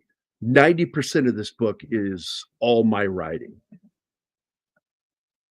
And even with what they wrote, it was based on my story and what I wrote. Because I make imagine this with an OCD. I wrote a very detailed story outline with dialogue and action scenes written in because I wanted it to go a certain way. So anyway, that's it, buddy. God, it was good hanging out with you, man. I miss you so much. Wow. Man, I miss you too, brother. Actually, I would love to, catch up with you sometime. I know it's been a moment, but I really, would like to catch up with you, man. I'm not sure, what your time's looking like, but hopefully, we can make that happen. Well, I'd like it. I'd like to get you back over there on the channel doing something because Keith on Thursday talks about comic books and movies, but I'm always talking about movies. Military Monday, I talk about movies that are military, and then Wednesday we do fun movies. We talk about Mel Gibson comedies, shit like that, and then Fridays we go for more classic movies, more serious films. And then on Saturday, we do Ghostbusters type movies, Batman. We talk about the big epic action films, James Bond. We try to save those for Saturdays, but sometimes we do it on Wednesday or Friday. But Saturday is the meat and potato day of the week. But are you ready for the most watched show that I do? Military Monday. People love watching our breakdowns of military films because I have two other vets that join me, and my fiance, and of course Martin is always there, and we talk about God, we did some great movies this last week. Yeah, I've seen last few weeks. I've seen you guys go at it before. I mean, right now, the most watched video on our channel is when I did Audie Murphy's To Hell and Back. And I think we're at 80,000 views on that video. Because it's a great fucking movie. About a real dude fought in war.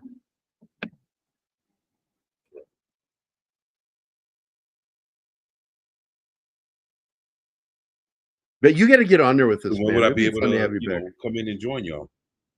Yes, I would love you to come in and join us, man. That was fun. It's like we keep our panels small so we don't have the craziness. Because there was a time Sure, we right. had like 8 or 9 people on the show, and it's just too much. We try to keep it down to 3 or 4 people, and we're going to be doing a movie in 2 weeks, or a TV show. We're going to do Department Q from, I think that's Apple TV and the BBC, and it's a really good show, really fucking good. And Mike Baron from Punisher and The Badger, he's going to be joining us on the show to talk about this TV series. And because I'm really good friends with Mike Baron and Chuck Dixon, but Mike Baron, he's the one that I hang out with the most. I love hanging out with that fucker. He's a good dude. He's always on my Twitter page or on my Facebook page because, we like each other. Yeah, so Mike much. Baron is funny.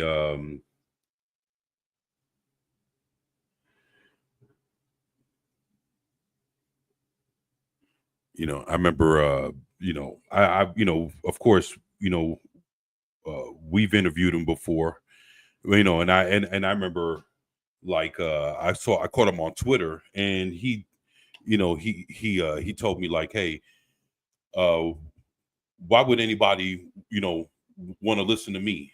And I replied to him, like, you know what, you're a very smart man, Mike. I would always listen to what you have to say. And he was like, wow, thank you. And he ended up following me after that.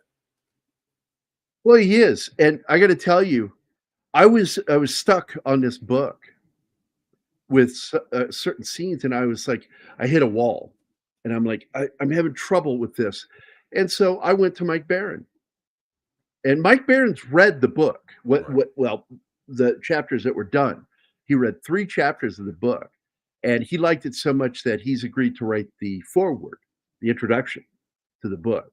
It's like gonna be a page or 2 long, but it'll introduce the book and the characters. And if it's too long, I'll probably put it as the afterword instead of the foreword. But because I love Mike Barron, and I understand the way he writes because I've worked with him and Chuck both, and I like the way they both write. And I find that Mike Barron gave me some suggestions of what to do to deal with some of the walls I was hitting. And boy, he fixed it. He got my brain going the right direction. And because I was thinking, the problem is, what part of my brain is the writer, the other part of the brain is the artist, and they get intermeshed like this, and it causes me conflict because I'm a visual storyteller. So I'm running into these problems. Then I finally figured out how to get around it. So what I ended up doing, based off of what he talked to me about and what I read that he wrote, that I draw the scene out now. It's the old Marvel way because I know what I want to have happen. So I visually draw it out how I want it to go, and then go back and write the dialogue to fit the scene. And when I do scenes like that in the book, and there are 5 scenes in the graphic novel that I drew, throwing out the script, I just drew them, and then went back in and wrote the script to go along with what's happening in the action. And it's like, that was it. That was my hurdle. I needed to visually go forward and find a way to make this visually work, and then come back and add the dialogue and narration, and it works perfectly. And I've been pumping out pages faster because of that. Because I don't know if what it's called when you're doing a comic book. The first thing you do is your roughs. You ever heard that?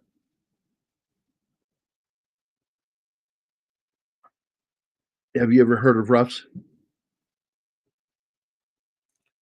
No, I haven't. All right, so I'm going to show you what a rough is. I think it's this chapter here. This is a rough. Let me move my head out of the way.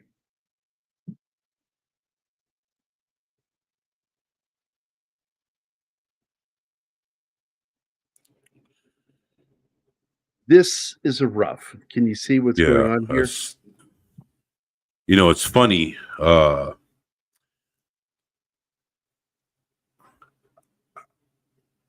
I thought that's what it was, but since I wasn't sure, I wasn't going to look like a dumbass and say, yeah, I know what it is. And then, you would have proved me wrong. So I was like, nah, I didn't. Oh, I would never call you out. No, I would never call you out like that, dude. I would never call you out like that. No. But that's what roughs are. So I rough it out, and then I go tighten that. I start cleaning up the artwork, getting more detailed, and then I ink it. And I don't do finished pencils. Like some people, when they're doing a comic book, they'll finish it with the pencils, but I draw digitally. So I don't have to, because I can erase my inks if I fuck up. So I go in and I do these roughs like that. Then I'll go in and clean them up. Let's see if I can find an example, because so many pages are done right now. Let me see if I can find chapter 6. Any is this one? Let me see if either of these are. Yeah, these are really rough. So I rough out these 2 scenes, and then I just start writing around it because I know what needs to go between them. And, this is like I was actually drawing with my finger on this. I didn't have a pen when I did these. I did them on my phone and sent them to myself so I could blue line them, and I'll come back in and rough them later. Or I mean, clean them up. They're really rough, but I'm looking for roughs that I've finished or am in the progress of finishing.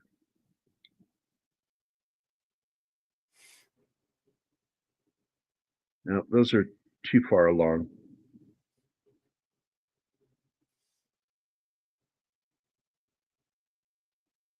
Too far along. Too far along.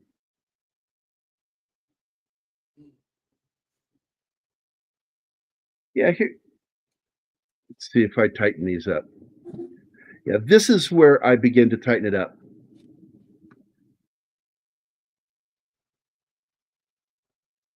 You can start to see where I'm drawing and I'm cleaning up the lines. Here, I'm not even going to bother because I'll just ink right over that. I see enough there with my eye as an artist where I need to go with my inks.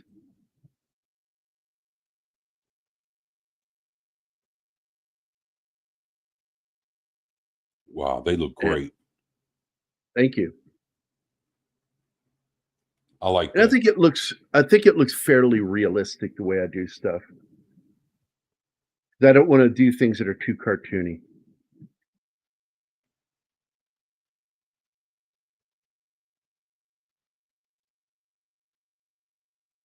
I love visual storytelling. So that's how it starts right there. Do that and then I tighten it up. 'Cause I know I did some of that with this other chapter. There's some stuff going on here too. Let me see if I can see what's going on here. Yeah, here we go. This is a mixture of finished inks, cleaned up pencils, the beginnings, because you can see here, I had a rough drawing of what I wanted him to look like here, and then I just start inking over top of it. I'll do the same thing here. Right. He's eating an apple, talking to this guy that's unconscious. And as the guy starts to wake up, he puts his helmet back on. It's his mask, his helmet. And later on, we have an even better costume because I did a file. Let me open it up. I did Richard Bonk, I was wanting to work with me on this book, but we didn't make enough money. There wasn't enough money. We needed another $9,000 for him to work with us. It just didn't happen. But he did a pinup. There's another pinup I did right there. Here's the full pinup here for the cover. Open that up so you can see the full drawing. A lot of shit going on in my artwork. And I did color these. I digitally airbrushed them. But that pinup that he did, boy, it looks so good. This is the official cover for the book. Oh, that looks great. This was penciled by me and inked by Drew Moss and me from IDW. He's a good friend of mine. So the two of us did this together. You can actually see his signature there. It's Cassell and Moss in the corner. And there are real people involved with this book. This is Lawrence Fishburne's son, Langston, I'm friends with. This is the killer from, what was that movie called? It was a superhero film by M. Night Shyamalan, Unbreakable. He's the psycho killer in it. I'm friends with him. That is the dude from Battlestar Galactica. He's in the book. Right. And that's my buddy Zach Ward. You know him from Chris's Story. He was the bully. Sket Farkas, that's him. He was in the Transformer films. Good buddy of mine. And that's my buddy Shane Moore, best-selling author, retired police officer. Look how I painted his Right. eye there. I like the way I painted that one eye, light hitting that eye. It's a cool looking cover. And there's no scene like this in the book. This is a metaphor image, a cover image. Logo goes up here at the top. 2 reviews, one by Mike Baird and the other one by Chuck Dixon on this side because they love the book. It's gonna be beautiful when it's done. But these things take time. Books this size got it. And I really Wow, do feel like I'm excited, man. let's see if I can find it. Because the one Richard Bonk and I did is actually for book 2. The pinup that he and I did together.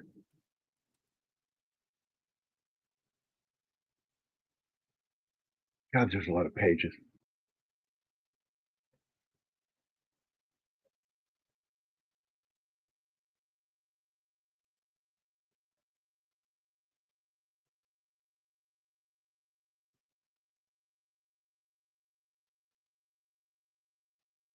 These are all the tip pages from the book.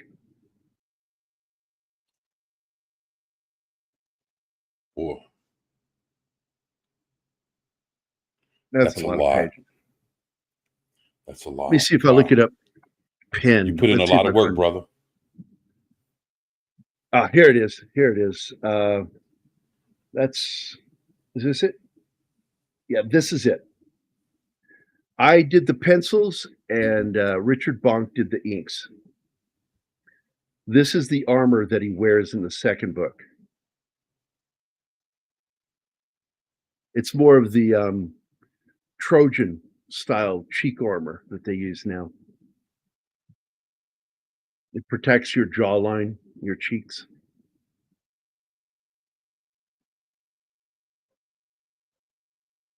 Richard Bonk. Bonk, Yeah, I buddy. like that. My goal is to have him draw the second book, but people are going to have to fucking pay him because when we did the math of how much I got paid to do this book, I got paid less than $2 a page for all the work that went into it. That's like, what is it, $14 under minimum wage. Wow. It's just, it takes so long. People don't know. They don't understand. They don't appreciate. And I shouldn't expect them to. Oh, I love the way he did these trees over here too. Because I just drew the tops and he added all this cross hatching. God damn it, I love working with him. Yo, classic. Surprised that you got Scott Farkas. Got Farkas. He's in the book. I'll show you where he is in the book. Hold on. I think he's in chapter 9. Vindicated. Right there. Here we go. Get to final book. And I think chapter 9 is where he's at. Nope, it's the previous chapter. Is it?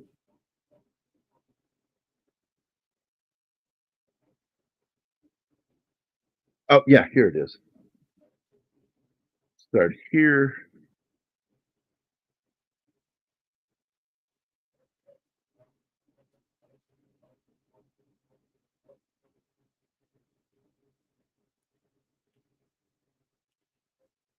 So we see the needle. We have an establishing shot because just like with movies, I start with establishing shots to show us where we're at. We're at the park below the needle, and then next page, we have our hero in his civilian clothes meeting somebody with a scarf and hat because it's winter, by the way. and they're talking, and he gives him a package, and we see this scene where he, as he's walking away, he turns and looks back at him, and there he is. That's Zach Ward. He's the cop. He's with SWAT. He's the one that gives him the information he needs to deal with what he's got to deal with. And Zach agreed to be in the book, signed a likeness agreement. So did the gentleman from Battlestar Galactica, and Kurt.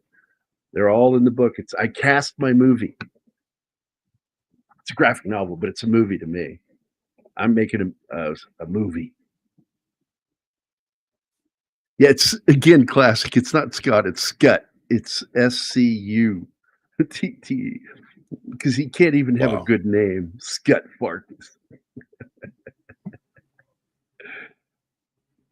I think the parents are illiterate and spelled Scott, but didn't spell it right because they're fucking idiots. There's so much going on with this book, dude. So, but man, it was fun hanging out and talking about this shit. Another dude. Hold on. Man.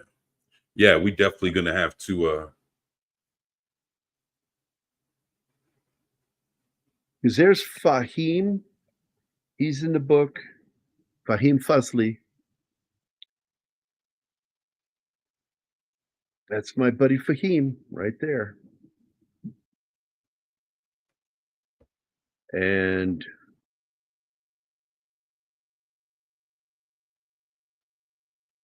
have you ever seen the show Locked Up Abroad?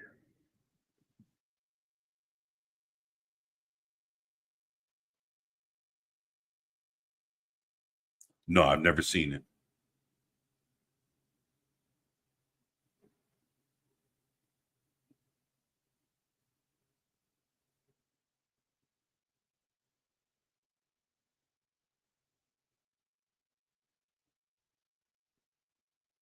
All right.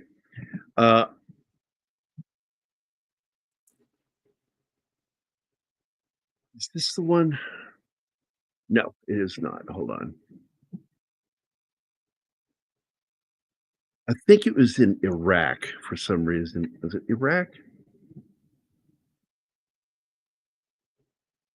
I cannot remember the episode. My buddy that's in the book was in an episode of Locked Up Abroad. And he is, where is he at? There he is. And of course, my boss is in the book too. Both of my bosses. There he is. He's been in a lot of action movies and TV shows. He's a stuntman actor. Known him for a while. He's been on Pop Culture Minefield too. I've had him on File Open. And then let's see.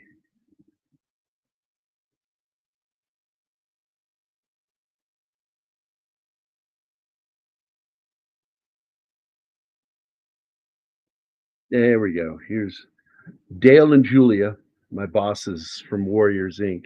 They're in the book too. They play his in-laws.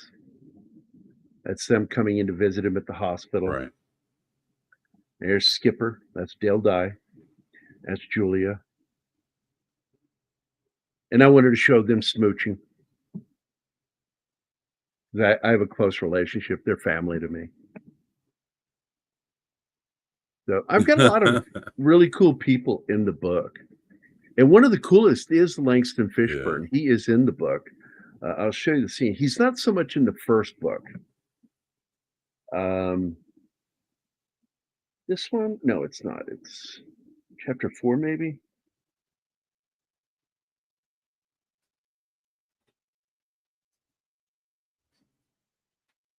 There's a quick scene when he meets with the rich guy. No, not chapter 4. Let's see, chapter 5. Is it in here? Nope, it's not in there.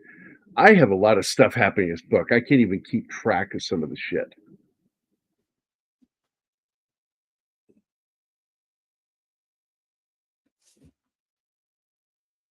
Yeah, this is a great scene where Langston beats the shit out of the other character. Yeah, man, this And book he's is in the very shadows. impressive.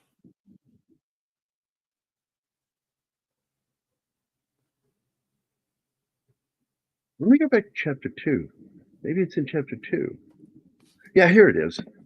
So in chapter 2, we meet the cop, who's going to be a major character in the story. And we deal with the internal racism between uh, American Indians that live on the reservation and work on the reservation, and the ones who work and live out in society. And they have a name for them, and it's called an apple. That means you're red on the outside but white on the inside. And so we see him dealing with these two res cops who fuck with him by leaving him um, an, an eaten apple on the hood of his car. And it pisses him off. Red on the outside, white on the inside. I got your message, motherfuckers. And then he forgets it. He moves on. He's like, dispatch, this is 1 David 12. Go ahead, 1 David 12. Put me as clear of 921 and en route back to station. Copy 1 David 12. And then he's heading home. End of introduction for his character. And now we meet the politician, the rich man. He likes to slap his family name on buildings. I know a guy like this, and I fucking hate his guts, and he's based on him.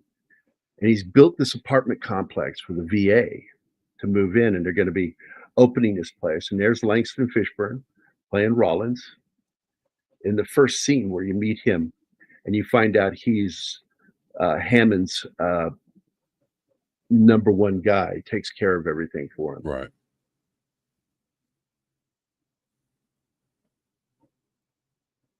And so that's how that scene ends. He says, I'll get it taken care of.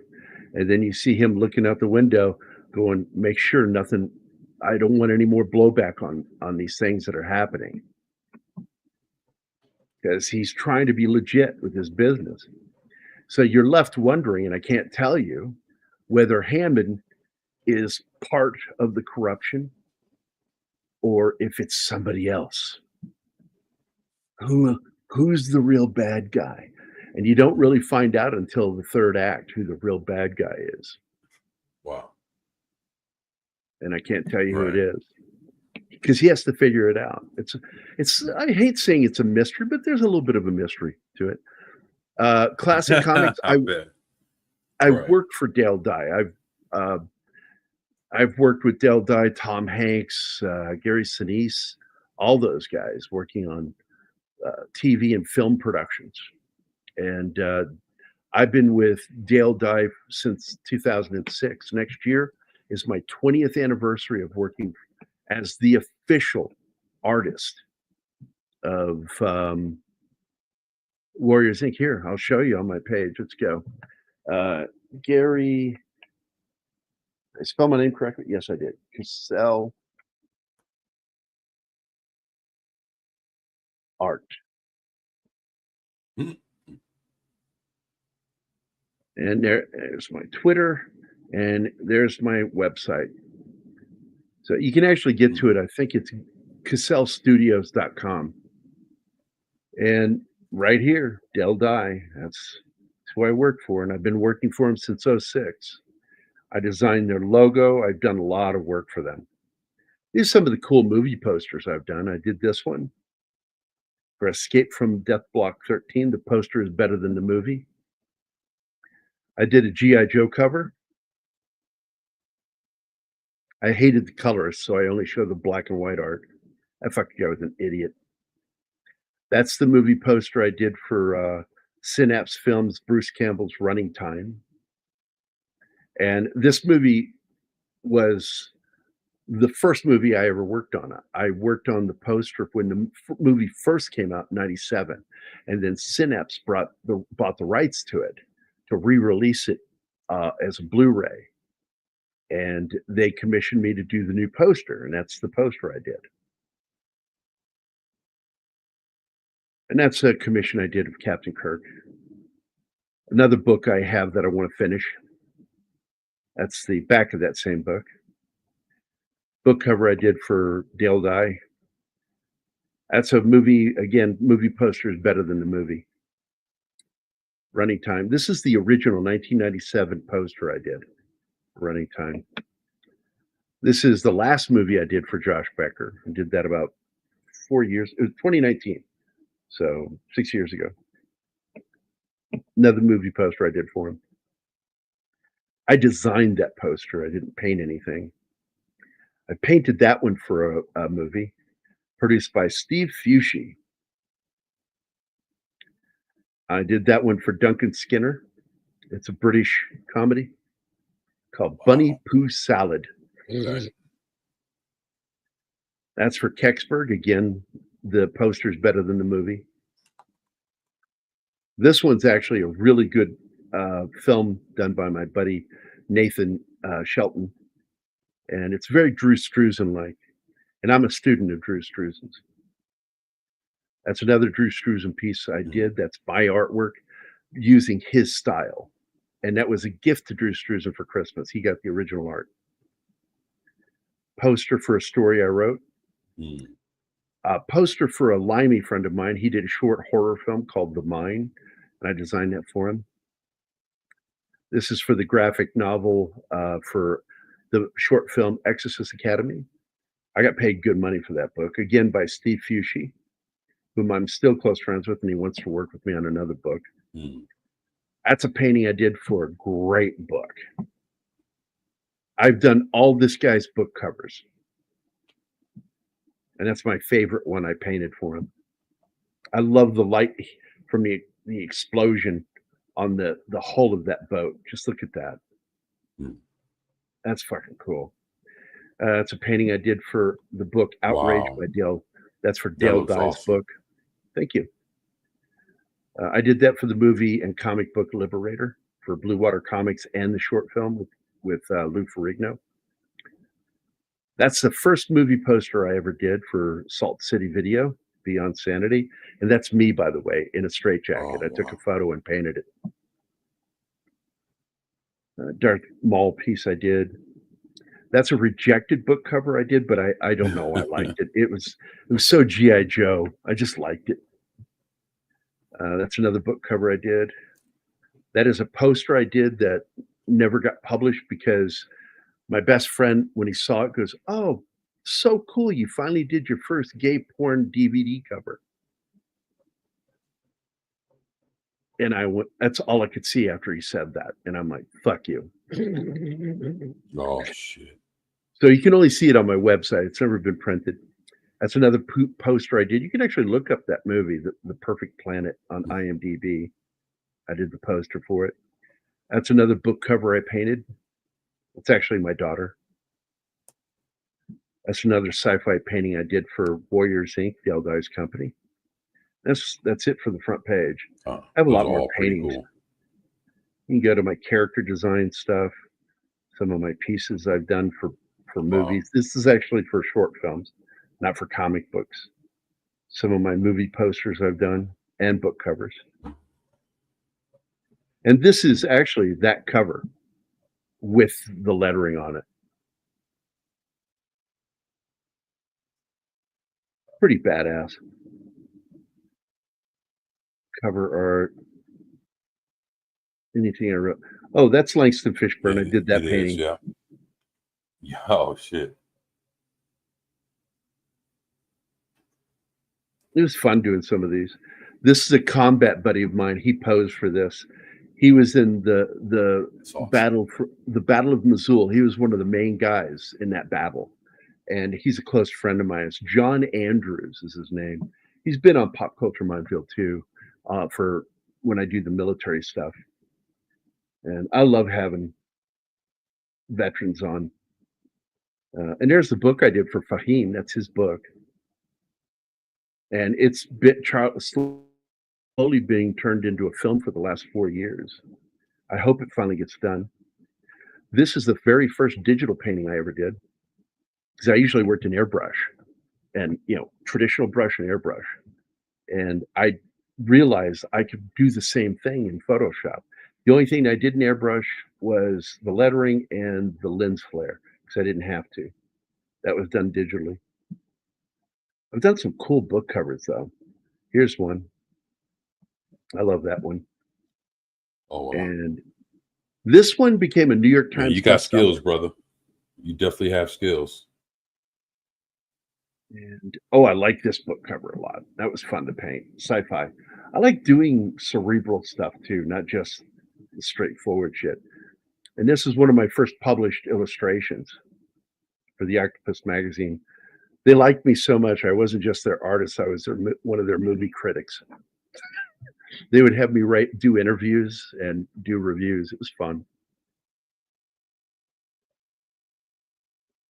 I miss those days. And wait a minute. Oh, wait. Do I have it here? Yeah, that's Dale Dye right there.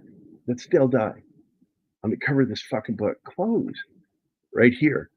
That's Dale Dye. I put him on the cover of the book and it got rejected. He loved it, but it got rejected because he didn't want the face on there.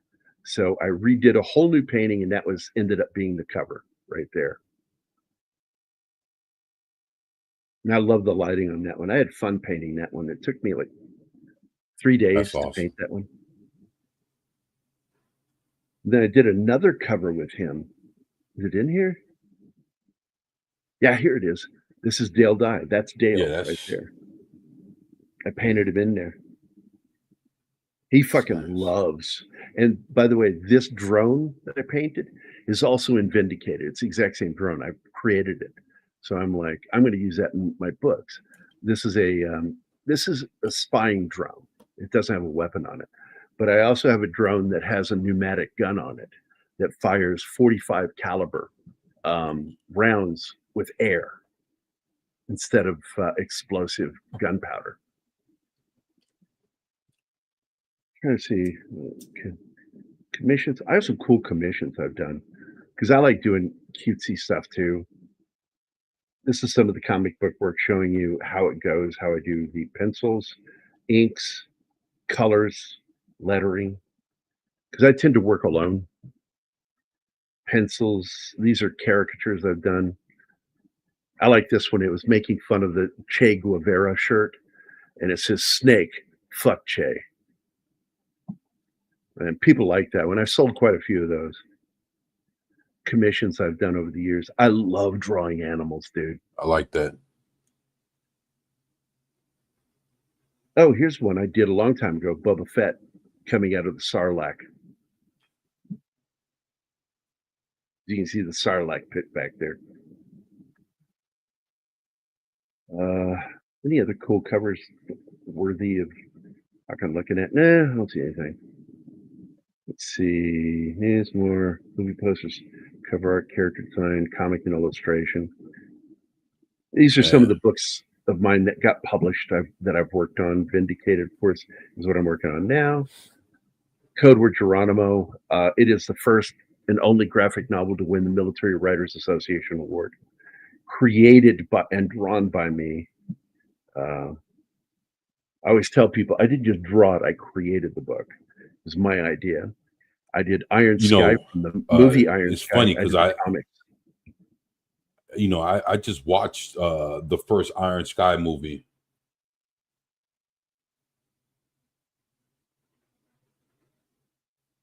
That's the IDW cover. I worked with another artist on.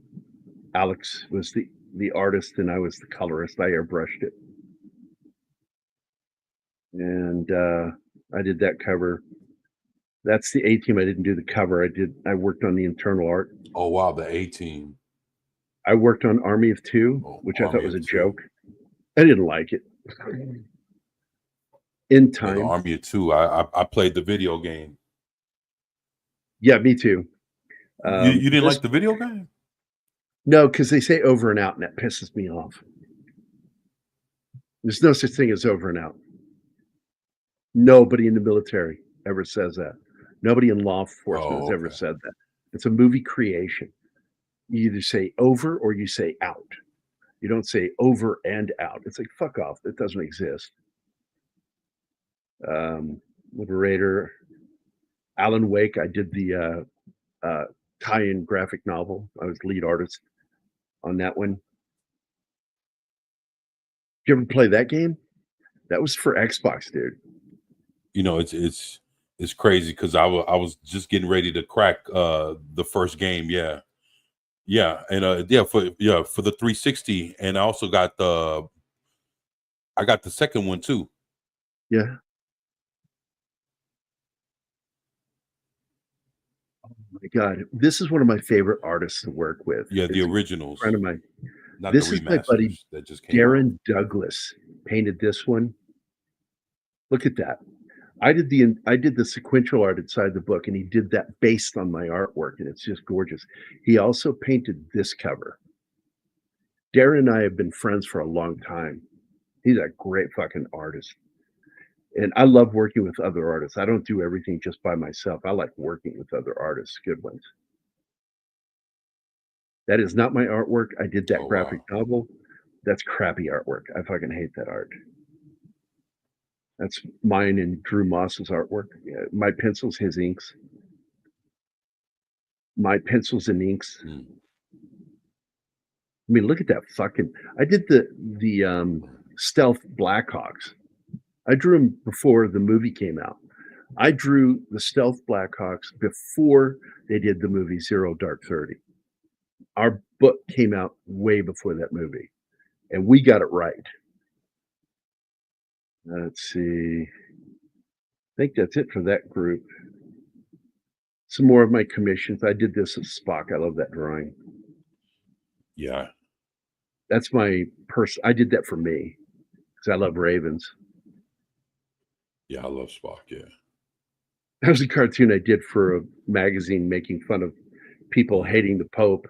And I'm like, you can hate him all you want to, but what you're hating is not him.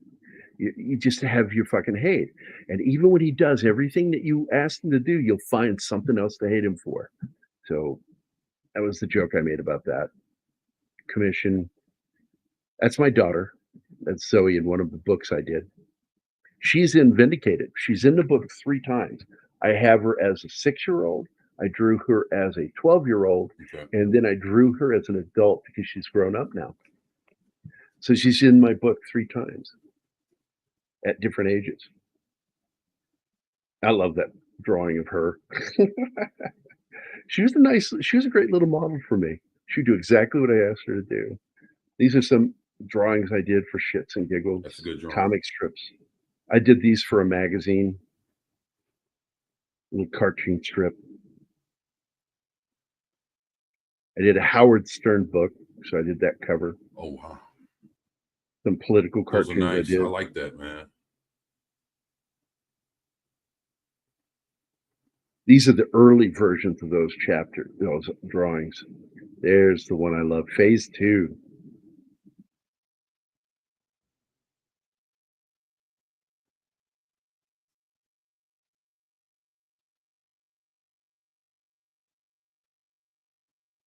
Oh, this is that chapter right here. This is where he's going to torture him. Wow. And then what he ends up, I love that shot there where he does it a couple times in the book where he puts the finger over his mask and goes, shh. And then he kills all these mercs, smokes them. Then he goes back to the guy with the knife. And he says, I'll tell you what. And he throws the knife on the ground. He says, he has the knife and he throws the gun around it. He says, it's loaded. There's one in the pipe. I'm not tricking you. If you can get to the gun before I get to my knife, you can kill me. So he gives this character a chance. The guy dives for it. And right when he gets up, he throws the blade right under the collarbone, right into his subclavian artery.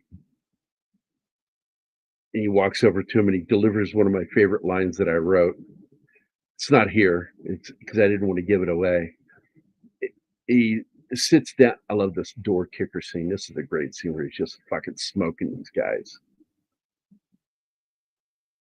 That's another comic book I did for somebody else. That's not mine. It's just my artwork. Where's it at? There's a page coming up I fucking loved when I drew it. Okay. I was wondering. Yeah, it looks great. This is oh, it's not in here. That's Lou Ferrigno. This is from the comic book that I did for the movie. I became friends with Don the Dragon Wilson and his brother because of this comic book. And I met Lou Ferrigno. He's a nice guy. I like him, but I didn't become friends with him. He's too big for me. I've idolized him my whole life, and I'm like, I can't become friends with you. I met Michael Dorn because he's in the book too.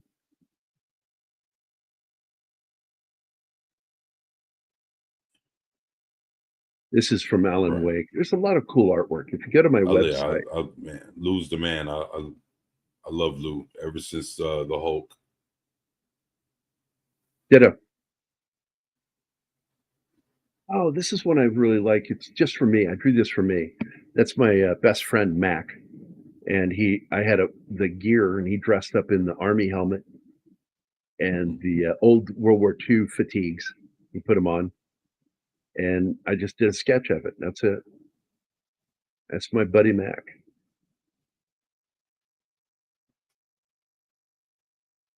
I like Hmm. sketching. And there it is. That's the award we got right there. Boy, that's a lot of great art you got there, brother. You'd think somebody even said it one time, you should be more famous than you are. And I'm like, no, because I'm not driven. I don't like people. I just don't like them. You know, it's like meeting them, I should say. I don't like meeting people. So I don't network. I don't know how to rub elbows with people. I know a lot of famous Right. people that I could probably have made a lot of money off of, but I didn't want to. I wanted to do what I do. I want to do what I do. And that means I have to starve to get it done. I did a tour as a medic in, oh, yeah, I was a combat medic too, classic. Right. Classic, I want you to get a hold of me on Twitter. We need to talk at Gary Kissel. That's my personal Twitter account right there. Find me on Twitter. Friend me. We need to talk. Because all I want to do is military stuff now. I don't want to do superheroes. I don't mind doing horror. And the only Yeah, reason I Classic's did great this book, dude. because this is a horror comic book. It's horror sci-fi. And only reason I did it is there's a military element to it, which I didn't add to the page, sadly. The baby has psychic outbursts, and it has an outburst, and it accidentally kills his own mother when she was nursing him because he was frustrated, and he ends up killing these cops. Oh wow. It's a really interesting book. I don't think it'll ever see the light That's of day, though. crazy. And that's this book right there, Vanquish. And Karsten Shreve is the guy that wrote it. I really like the guy, but he's not a flat earther, but he's a moon landing denier. And I said, we can't be friends. I can't work with you again. This is the only thing I ever did with him because I cannot work with someone that I think's an idiot. Like if somebody's a flat earther or a fucking moon landing denier, we're going to have problems working together. Just period. This is my website, guys. If you want to go to it, I can put the link in the chat. Let me post it. Here it is. And I'm assuming no, it didn't post, so I'll have to share it with you in the private chat, and then you could share it. So there you go. All right. It's in the private chat. You can share it. Yeah, I'll do that. If you make me a wrench, if you make me a wrench, I can share it. But I didn't know how your security was set.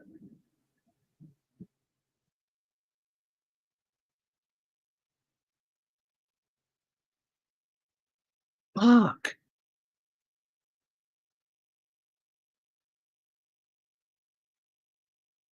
Holy shit, man.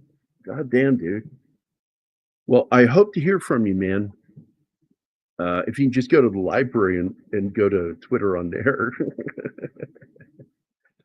just look me up. Do you know him outside of YouTube?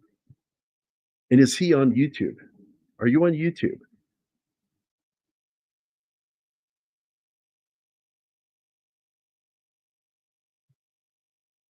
Yeah, I know him. Yeah, I can. Yeah, I know him outside of YouTube. Can you get me a way to contact him? I like guys like him. I like friending other veterans. Yeah, Is this it right here? that's no That's it. problem. Am I already following him? Nope, I'm not, and I'm subscribed. Phantom of shit. I know this movie. Yeah, that's him right there. Yeah, Phantom.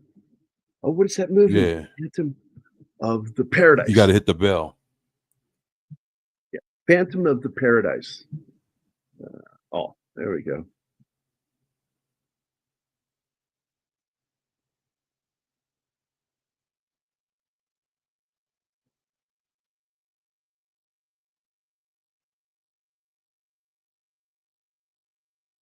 Oh, I can't leave comments.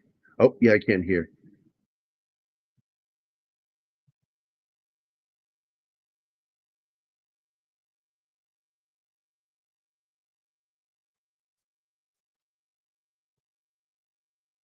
Yeah, and I had just put your link in the chat. So for anybody that wants to go check out Gary's website, there you go. There, I left you a message, comic. There we go. Hey, thank you for sharing all this great art. It's fun to get to hang out with you again. I don't know if there's anything. Hey, hold on. Before we go, I'll show you her in the new book. Yeah, man, we 'Cause definitely this got to is set this up, man. because Zoe is so grown up now, and she was like 12 All when I right. started this book, and now she's in her 20s. And that's how much time I put into this fucking book. And she is in this, no, not that chapter 9. No, it's, God, I have trouble finding my own chapters. This one?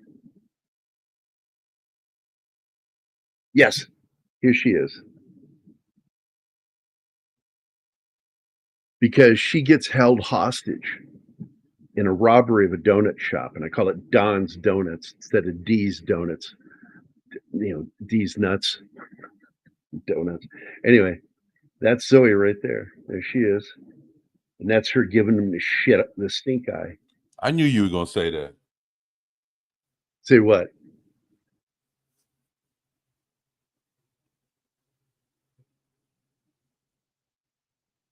These nuts. These nuts. And do you know what my daughter does? Because if you didn't know this, all my children are artists. My oldest son, is an artist and writer. And my middle son is a comic artist and illustrator. And my daughter is a tattoo artist. Check this shit out of what she's doing. Let's get to Facebook. I got to show you what she's doing, dude. And even though I hate that she's tattooing herself, I'm so impressed with her work. Zoe. This is actually the girl that my daughter is named after. She's an old friend of mine from England, Zoe White. She lives in London.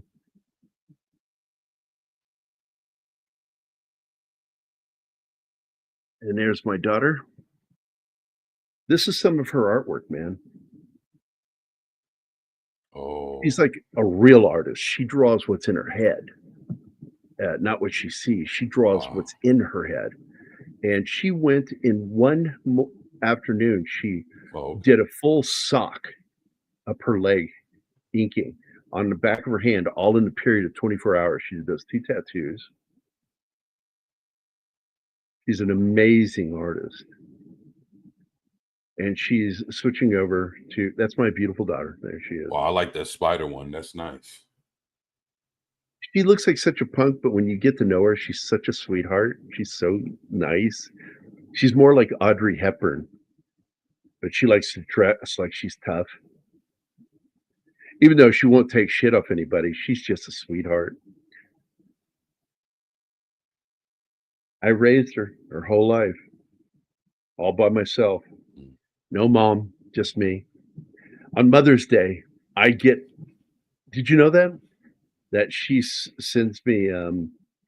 um, what do you call it? Mother's Day, and she does it for Father's Day, so I get Mother's Day and Father's Day from her. See if I can find it here. Ooh, this is Richard Bonks and Mike Barron's new book. The Oh, that's this is awesome. There you go. it's gonna be incredible, dude. Um, so for Mother's Day, she always posts on my page stuff like this, you know, because she did it. When was Mother's Day? It wasn't that long ago, was it? Yeah, here it is. Nope, that's Shit, that was what, like a couple months ago? Yeah, about like a find it. There it is. Here it is, right there, buddy. Happy Mother's Day, Dad. Thank you for being my dad, Mom.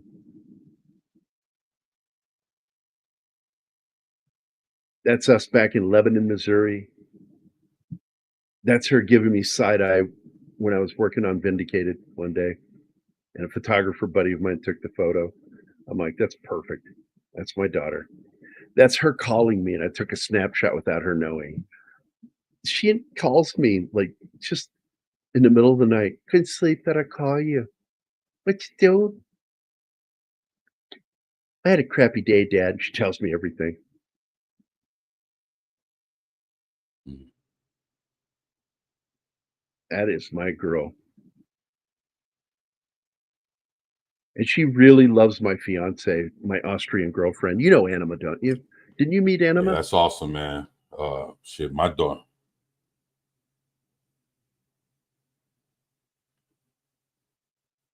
I think I've met her once. Her real name is Danny or Daniela. She's from Austria, and that's her. That's her there. She's so beautiful. She's so much younger than me. I don't know why she's in love with me, but she is, and I'm deeply in love with her. She's such an awesome person. And we're trying to get her visa so she can move here. She came here. We had such God, we have such a great relationship. And that's my artwork at her house there in Austria. It's one of my Star Trek paintings. It's the Battle of Narendra 3 when the Oh wow, Enterprise C when the Enterprise C came back through the I rift didn't. and they had to be destroyed by the I didn't Romulans know to you. what? Yeah, I didn't know you could paint. That's awesome. Yeah, I paint, draw, sculpt. In fact, if you go back to my art page, where is that? There it is. Go to more and go to sculpture. That's a sculpt of Rutger Hauer I did. Sean Connery, more of Rutger Hauer. That's I did Oh 4 wow. busts from Blade Runner, Harrison Ford, M. Emmett Walsh, Sean Young, Brian James. This was actually the official bust for him when he died back in the 90s. I did the sculpture for the family for it was the Brian James Memorial Golf Tournament in Los Angeles, and my artwork was featured. That was the final bronze statue. Wow. Oh, yeah, that was an animated one, so you can see it from 2 angles.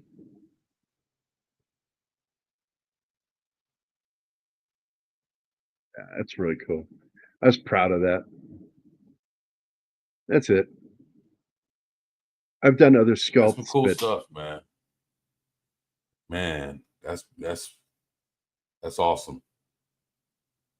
thanks, dude. I appreciate it. I've had a really good career doing all sorts of crazy shit. This I did for a Marine unit. 1st Platoon I Company Condition Set, Masters of Controlled Violence. I was proud of that. They asked me to do that for them. I've done some cool logos over the years for companies. Wow.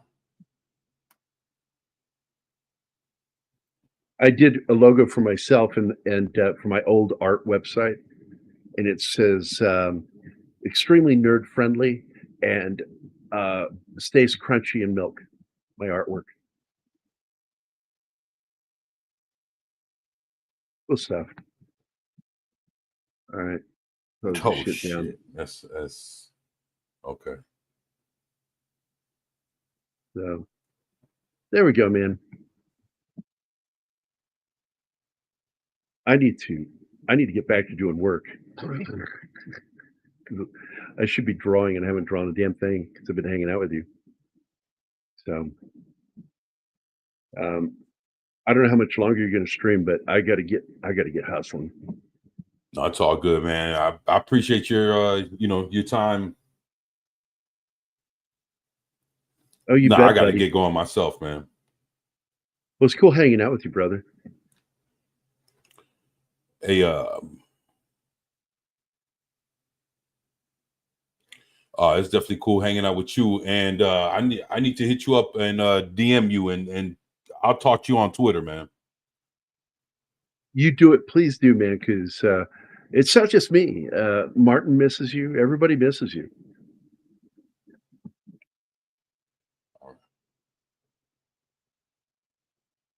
All right, man. All right. So are you gonna wrap this up, or what do you want to do? Yeah, you'll. Matter of fact, I'll be hitting you up here over the weekend. So yeah, I'm about to wrap it up, man. So but thank you for being here. Thank you for sharing everything. And man, I definitely look forward to catching up with you. Ditto, brother. You Yeah, take man. care of yourself, okay, man? Live long and prosper. All right. Hey, you do the same, man. Yeah, I definitely will, man. Thank you, man. You do the same. All right. Peace, brother. Bye, everybody.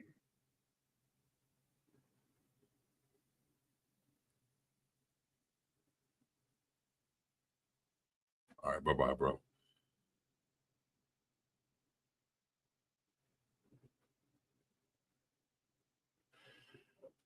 All right, y'all. Classics. Appreciate you for being here, man. Low Spec and Pat and Banana Sean and whoever else gets a chance to check out this live stream. Just want to tell y'all, thank y'all for being here. I definitely appreciate you guys being here, kicking it with your boy. And I was gonna go ahead and show off some games, but you know what? Kicking it with my boy Gary was right on time. So I'm very thankful. I got a lot of questions for him. So this opened up a whole new door for me to ask some questions, try to get some things together, and I'm excited. So thank y'all for being here. Hopefully you guys have a great evening, and I will definitely catch y'all on the next one.